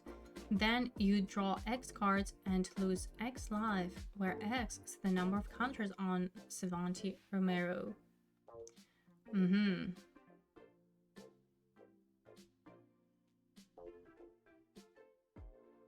Nice. This is nice. Yeah, I think that this creature has to be answered ASAP because, like, not only is a solid body, it draws you cards.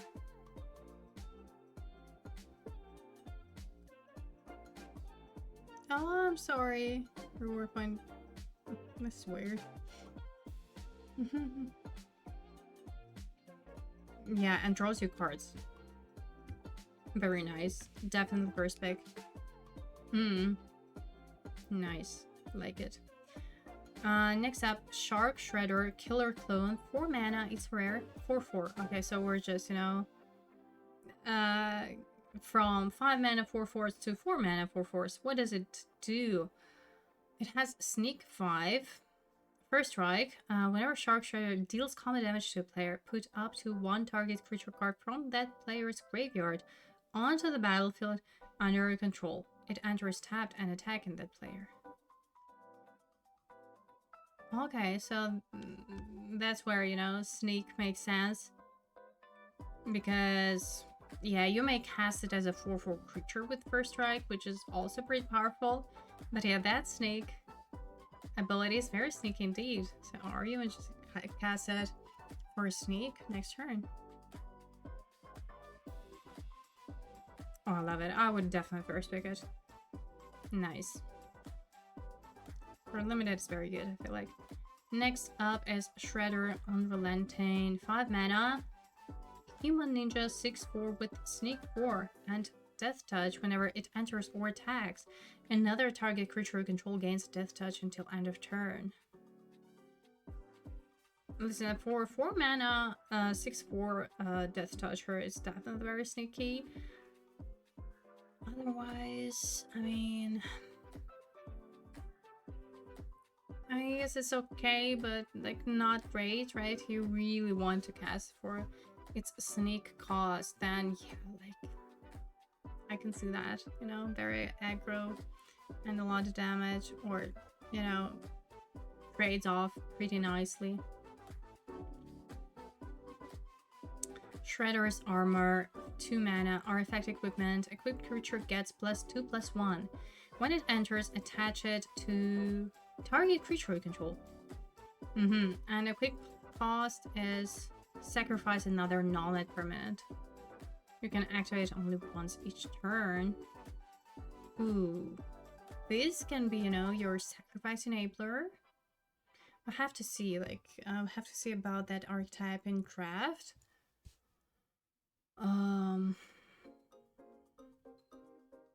Yeah, like in standard, in constructed, so far, I don't know. We haven't seen any like strong payoffs, but maybe.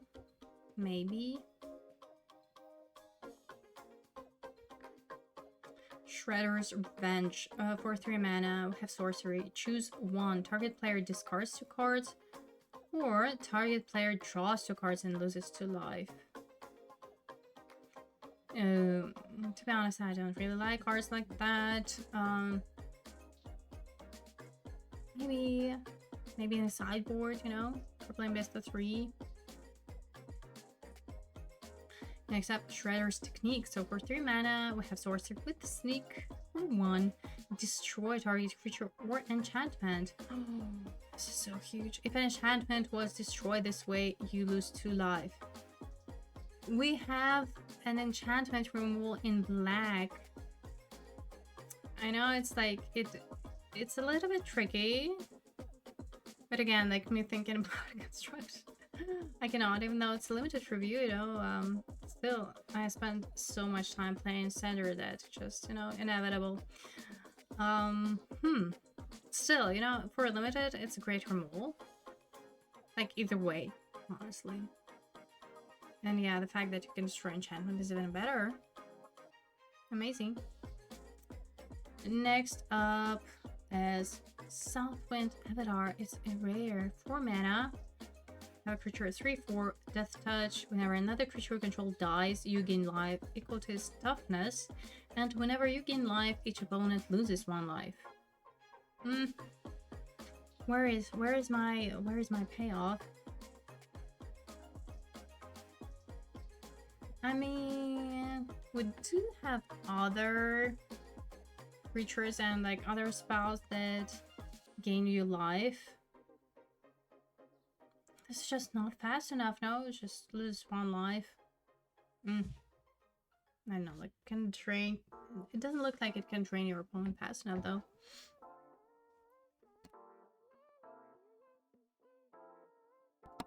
Sorry. This news wasn't coming.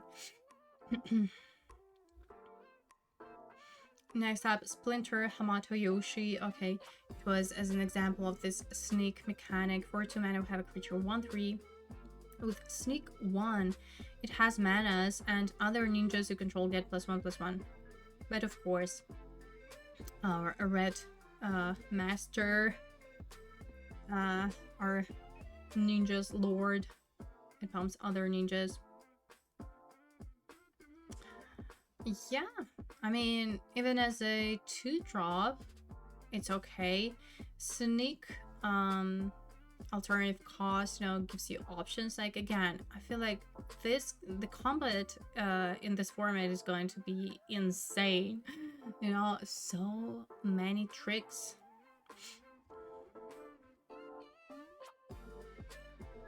Next up, Splinter's Technique. 4 mana sorcery, again with Sneak. 2, search your library for cards, put the card into your hand, then shuffle. Oh, we have a tutor now? What? I mean, again, probably a constructed design, but just let's imagine if you have like a bomb in your deck, this can be like a second copy of it. At the same time, it's a rare, So it's like, yeah, for rare, it's underwhelming and limited. Yeah, that is great. Next up, Squirrel and Duets. It's a tongue twister. For 1 mana, we have a 1/1 Death Toucher. Great, great defensive creature. Yeah, probably like for Golgari or for any kind of like slower decks, just to help you survive that early game. Reminds me of retro games. Yeah, the squirrels. Scary. Next up, Stomped by the Foot. 2 mana instant with Kicker. Sacrifice an artifact or creature. And what it does, target creature gets -2/-2 until end of turn, and if this spell was kicked, that creature gets -5/-5 until end of turn instead. Sweet. I love it. Honestly, great removal, and like this kicker also may be beneficial for you. Perfect.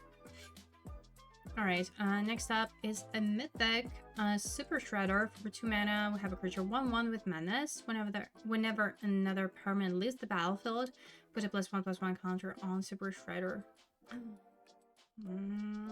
This may be slow. I'm afraid that this may be slow, and it's a Mythic.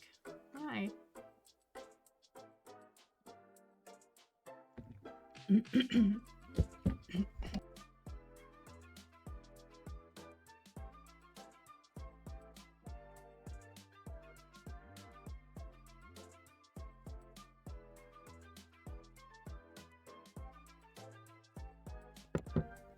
Oh, maybe like for other constructed formats, because it says whenever, so we may assume that we can, make it very big, very fast, but you need a certain setup for that. But in draft, would you first pick it? I don't know, I probably wouldn't, because, like, let's be real, it's a 2-drop on 1, like, with mana, sure, but then it requires some work, and it's unfortunate because it's a Mythic, right? I don't know. Am I wrong? Alright, and the last black card is Tunnel Rats. For 2 mana, have a creature rat, 2/2. With an activate ability, for 5 mana, return this card from your graveyard to the battlefield tapped. Alright, great to drop, expandable, sure. Like, honestly, not much to talk about it. Yeah, nothing new, true. Alright, let's move on to red, and I think, I don't know, let's see, just depending on time, maybe I will have to split this set review as I always do in 2 parts. This is going to be part 1. I'm going to stop after red, and tomorrow we're going to be back with green, probably let's do something bad. So Bot Bashing Time is our red card. For 4 mana sorcery, Bot Bashing Time deals 6 damage to target creature. If that creature would die, this turn exile it instead. Listen, like, red removal just getting better and better. No? 4 mana. I get it, it's sorcery speed, but still 6 damage. Nice, and it exiles. Bama Boy, 76. Hello, hello. Thank you so much for your follow. Great removal in red overall. True, no Scream Nemesis and Tender. Broadcast Takeover. It's a mythic for 5 mana to end triple red. Already, like, this mana cost, like, hints me that it may not be very suitable for limited. But anyway, what does it do? It is a sorcery. Gain control of all artifacts your opponents control until end of turn. Untap them, they gain haste until end of turn. Oh. What? Imagine. I mean, unfortunately, it's not, I mean, it can be good. Okay, it can be good in limited, but, like, let's be real, in draft, would you first pick it? And it's a mythic, you know, it's like, ugh, kind of frustrating to open something like that. It's in a mythic slot, mana cost is difficult. Like, in limited, I can't imagine playing it in sideboard against this crazy artifact deck, and yeah, I don't know, still it is situational, still the mana cost is difficult.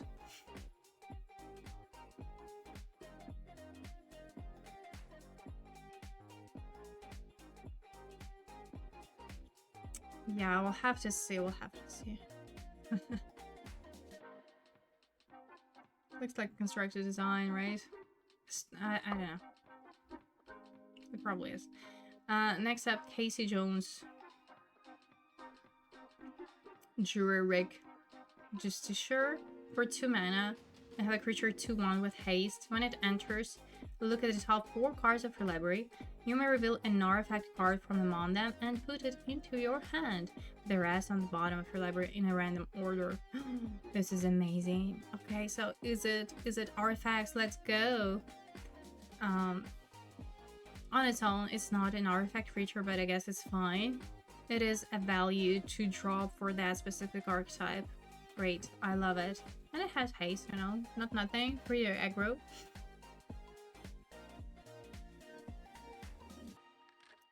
Next up is a rare Casey Jones Vigilante for 3 mana. Have a creature for 3. When it enters, draw 3 cards. At the beginning of your next upkeep, discard 3 cards at random. Oh my god. Wow. This is not for a faint of heart. I mean, okay, let's be real. It is a constructed design, right? I mean, for Game of Limited, sure. 4/3, 4/3, a mana is pretty nice. It's aggressive. You draw 3 cards, nice. Then maybe if you're able to just, you know, cast it all, then it makes sense.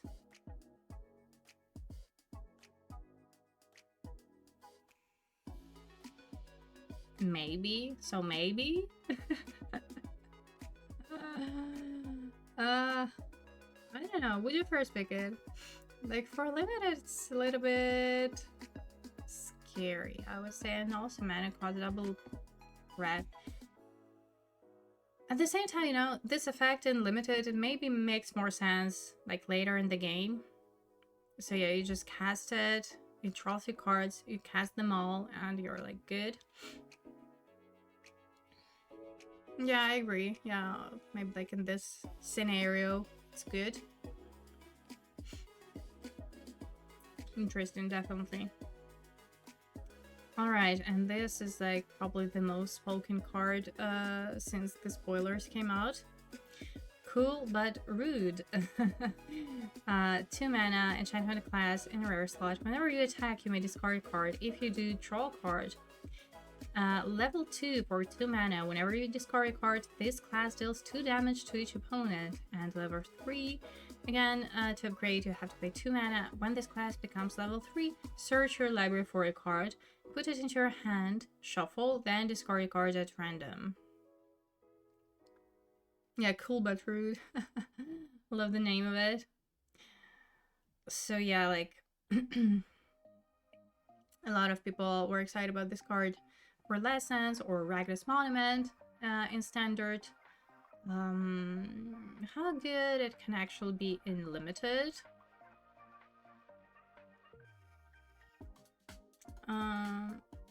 It can be nice, right? Like, I mean, this effect still, like this, like ramage effect is nice, but at the same time, it's a card. So it is an investment for sure. And probably you still want to have an additional synergy, right? So let's imagine, again, pick one, pick one. Would you first pick it? Probably not, right? Because it looks like a straight up construct design. I'm just thinking of how we can make it work in draft.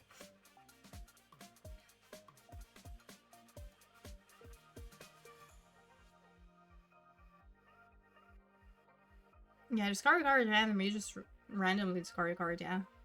Blindly. Yeah. So yeah, cool but rude. Let's leave it for constructed, right?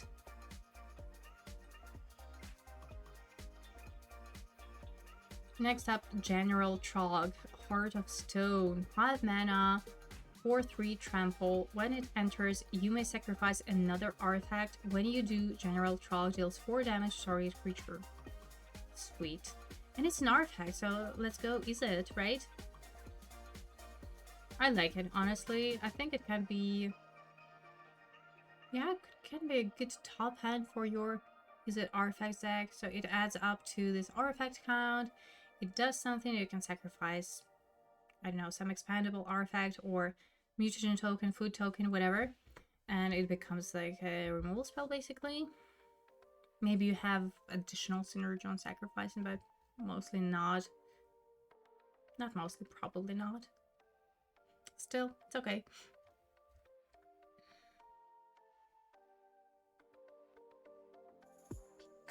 Yeah, you just, you know, like shuffle these cards face down and just discard randomly.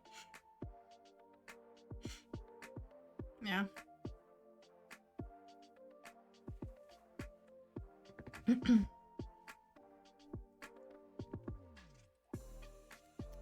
Hard won GT. For 2 mana, we have artifact equipment. Equipped creature has double strike. And equip causes 2. Oh, dang it. Like, it's a cheap artifact. But it only gives double strike. I don't think that it's good enough. I don't think it's good enough though. Like maybe like on a creature with trample and we can have our Embercliff at home assembled. I don't know.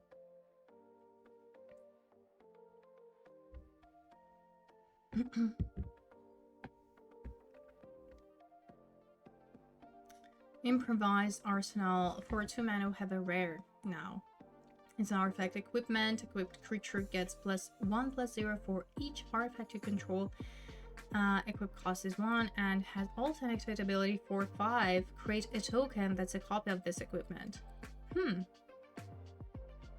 Okay, interesting.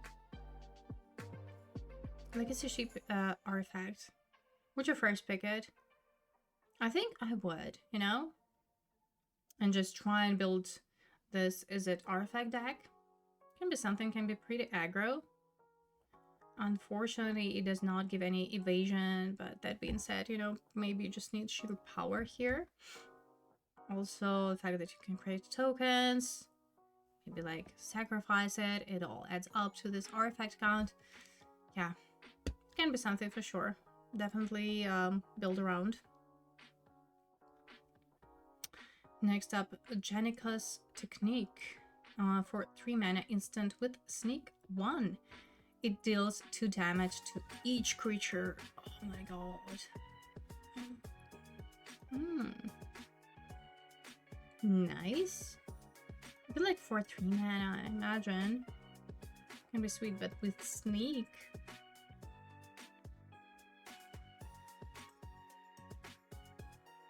True. I agree with the comments, yeah. Oh wow. Again, like my mind just sends me to standard and to all the opportunities. Parliament may be quite situational though. But still playable. Next up, Manhole Missile. For 2 mana we have instant. Say your prayers. Nice. Funny. So it deals 3 damage to target creature. You may put a card from your hand on the bottom of your library. If you do, draw a card. Love it. Oh my god, this is so good. Super print, no? Super print, what? Oh, I'm so bad with card names. I apologize. But this is huge. This is honestly great.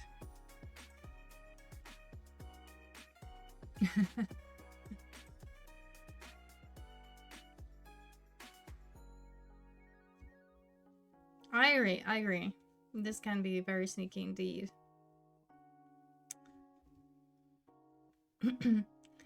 Mauser attack. 2 mana instant. Choose 1. Create a 1/1 colorless robot artifact creature token.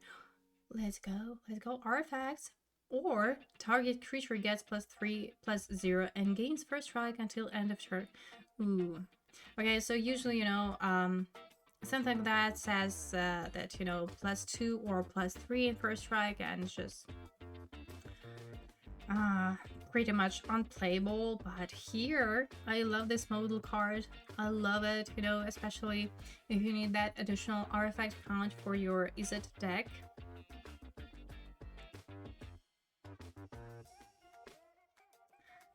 Next up, Mauser Foundry. For 2 mana we have Artifact. When this artifact enters or leaves the battlefield, create a 1/1 colorless robot artifact creature token. And for 5 mana, sacrifice this artifact to deal 3 damage to target creature. Sweet. Everything about this design is so good. Honestly, again, adds to your artifact count. So basically, for 2 mana, you get 2 artifacts. Insane. And then, you know, it is basically a removal. And also like an additional body artifact. So good. So good for this archetype. Oh, wow. Yeah, it's pretty exciting. Next up, Mutant Town Musicians. For 3 mana. We have a creature 2/4 with Trample and Alliance. Whenever another creature you control enters, this creature gets +1/+0 until end turn.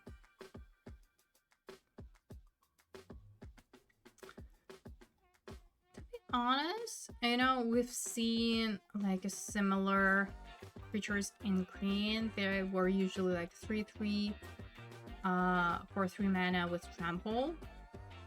This may be better, actually, the fact that it is a 2/4 creature, so it may look like a defensive one. But honestly, nice. It can be nice. Maybe like for Boris, I don't know.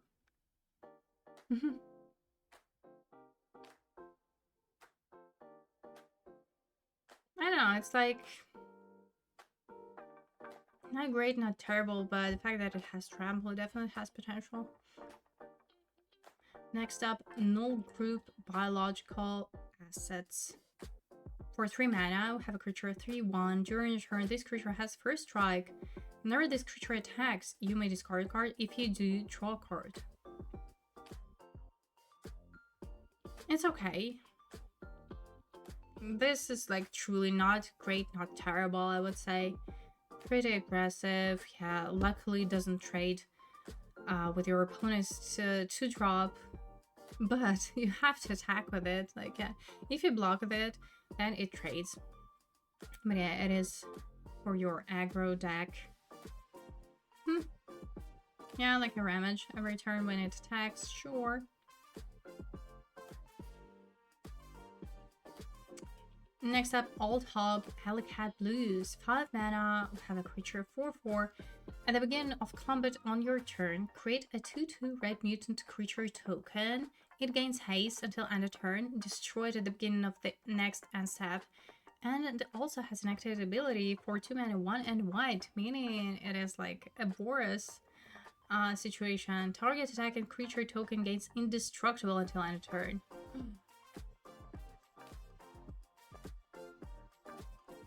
What? So we get to keep the tokens? We get to keep the tokens? Do I understand it correctly?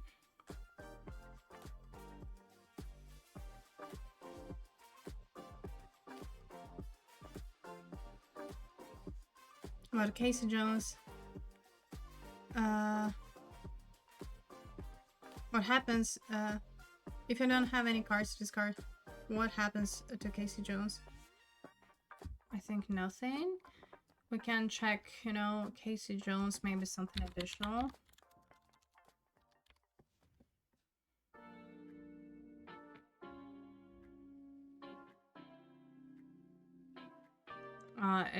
No, it's not that one. Casey. Oh, they don't have it. No. I honestly just it just stays on battlefield. Nothing should happen to it.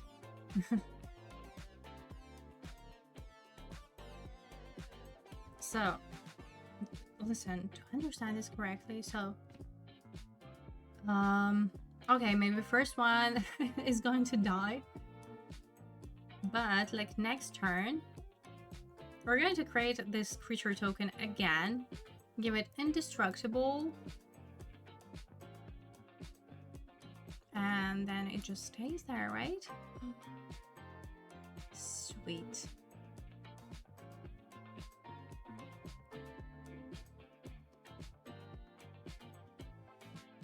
I think it's good for limited. Like, you know, for 5 mana, 4/4, it's pretty solid. When you cast it, it does something. So you create a token, it attacks. Like you don't care about it. Also, it gives you maybe an opportunity for sneak spells, you know. Yeah. Nice, I love it. Honestly, for the late game, it can be like a lot. Very, very sweet top end for Boris deck. Next up, Purple Dragon Punks. For 2 mana, we have a creature 2/2, and it has an activated ability for tap, add 1 red mana. Spend this mana only to cast an artifact spell or to activate an ability. Even better! Like, is it artifacts getting even better? So we do have a mana door for artifacts. Amazing. I think it's good, honestly. For any other deck, it's probably like a filler to draw, but for this specific archetype, it's going to be so good.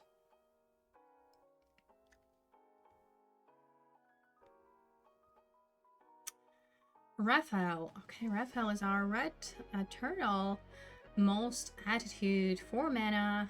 We have a creature 4/3 with menace and alliance. So whenever another creature you control enters, you may exile the top card of your library. Whenever Raphael attacks until end of turn, you may play a card exiled with Raphael. Aww. So you may only play it when you attack. This kinda sucks. I know that it has evasion, so you're probably still gonna use that ability. You know, it looks quite mediocre, not gonna lie. Or maybe I'm wrong, you know? That's just 4/3. I get it, that it has manas. Maybe it just needs to attack once, you know? But again, like, a lot of work still, so... We cast it on our turn 4, then on turn 5, we have to cast another creature for it to work. And then it attacks, we exile that card, we may play it, but we may actually not have enough mana to play this spell. And it's like, all for nothing, right? I don't know, it just, you know, talking through that scenario, doesn't make this card look so good now. Alright, next up is Raphael Mythic, Raphael Ninja Destroyer. For 4 mana, we have 4/4 already, not bad, but it's a Mythic.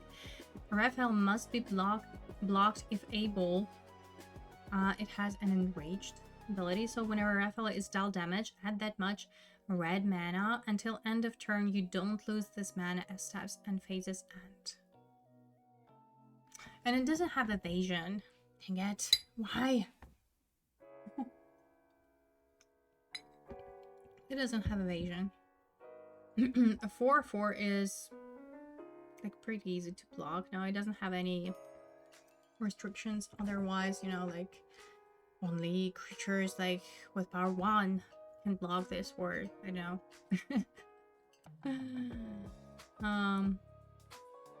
Man, I don't know. If nothing's better in the pack, I probably would first pick it. Simply because, you know, like stats and mana cost is decent, but other than that, it's kind of underwhelming for a Mythic.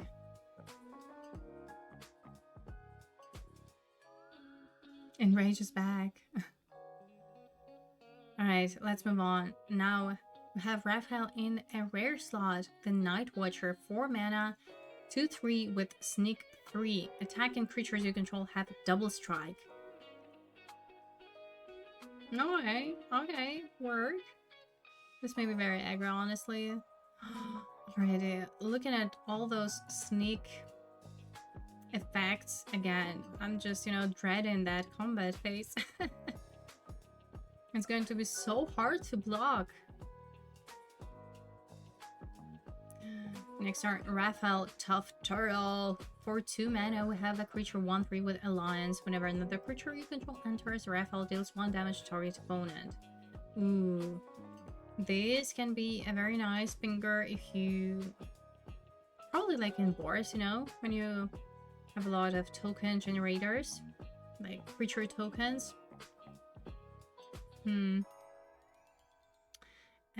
Raphael's Technique, 6 mana, instant, but its sneak cost is 3. Each player may discard their hand and draw 7 cards.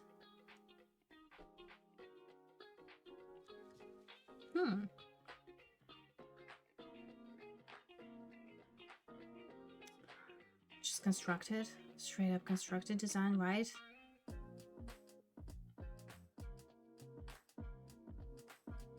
Yeah. I don't want my opponent to draw the whole 7 cards. Yeah. Next up, Ravenous Robot. For 2 mana, we have an artifact creature in a rare slot, 2/1. Whenever you cast an artifact spell, create a 1/1 colorless robot artifact creature token. It also has an activate ability for 1 red mana and tap. Creature tokens you control gain haste until end of turn.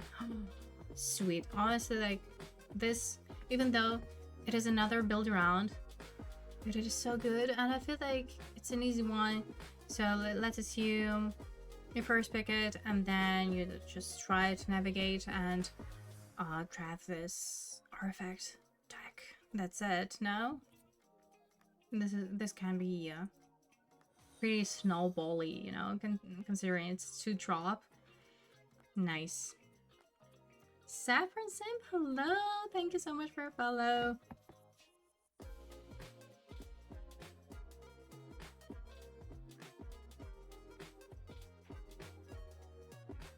Yeah, but then it just, you know, doesn't make sense. Like, it doesn't do anything then.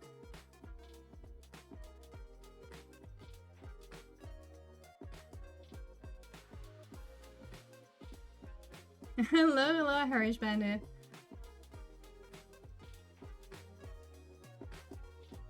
Yeah, you're talking constructive, yeah.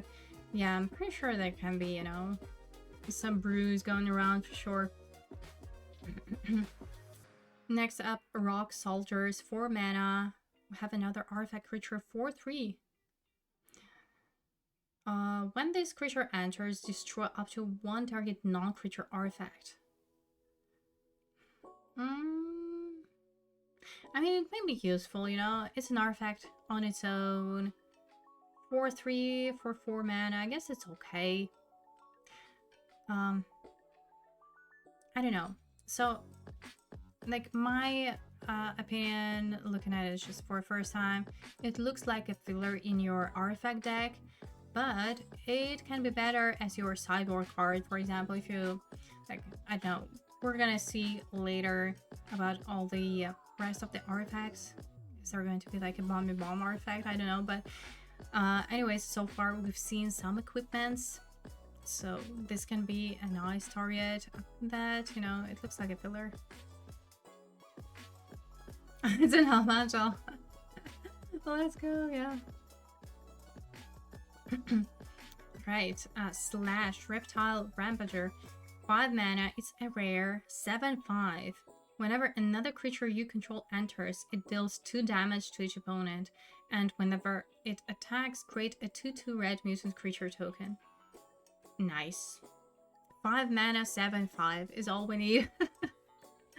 No. I mean, it's good, you know? For a rare in limited, this is what I want to see probably. This looks pretty strong and pretty impactful for sure. Also, like, it is a payoff enabler in one, so it just needs to attack, so you create a token and you also like ping your opponent. Exactly, yeah, you are correct. Yep. So it triggers the alliance ability.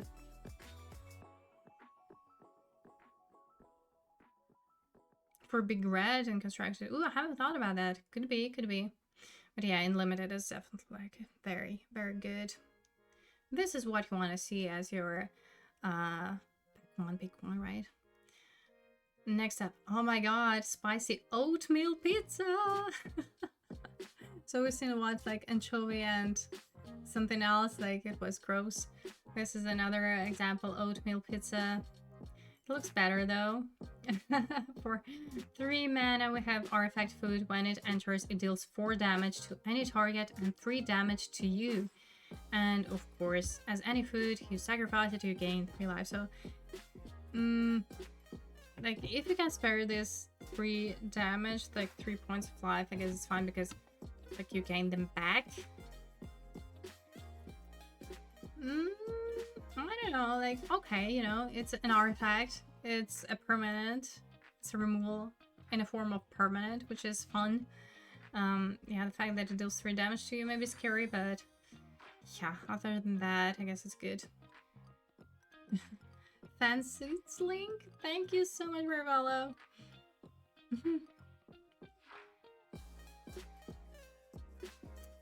Next up is Wingnut Bat on the Belfry.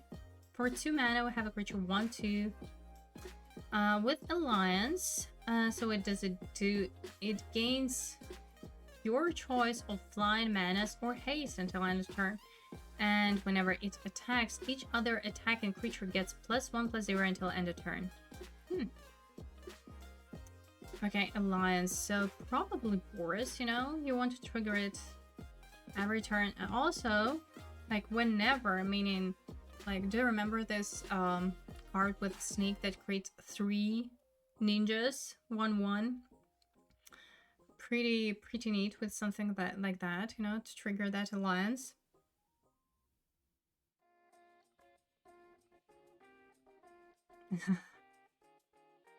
Honestly, I like have no idea about any of those characters.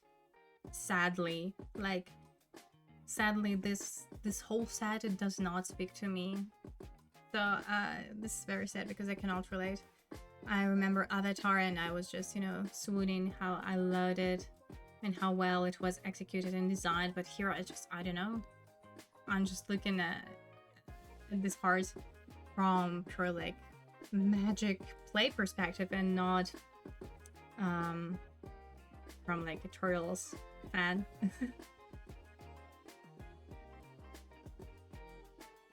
So what do we think about this creature? I guess it's alright. In probably this particular archetype, because other than that, like it's just 1/2 for 2, you know, it doesn't have evasion on its own. So yeah, quite specific.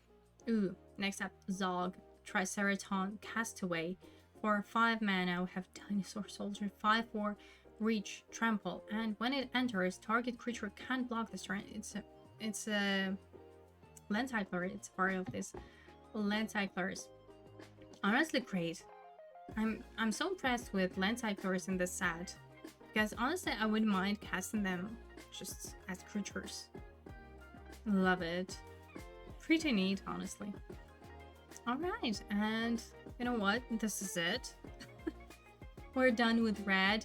So let's just quickly go through. So I think this is going to be it for today. Tomorrow we'll be back for green and the rest of the set.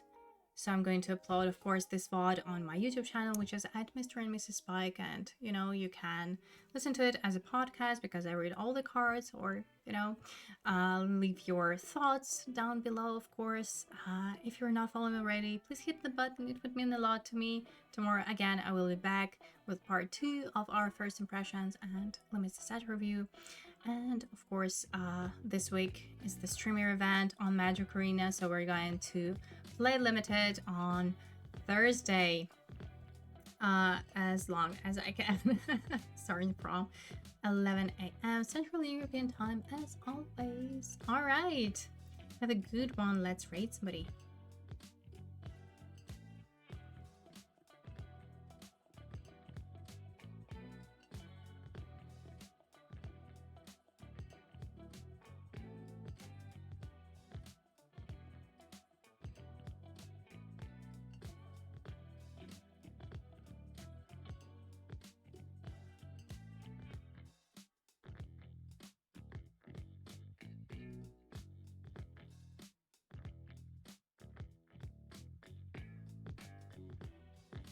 See you tomorrow. Bye bye.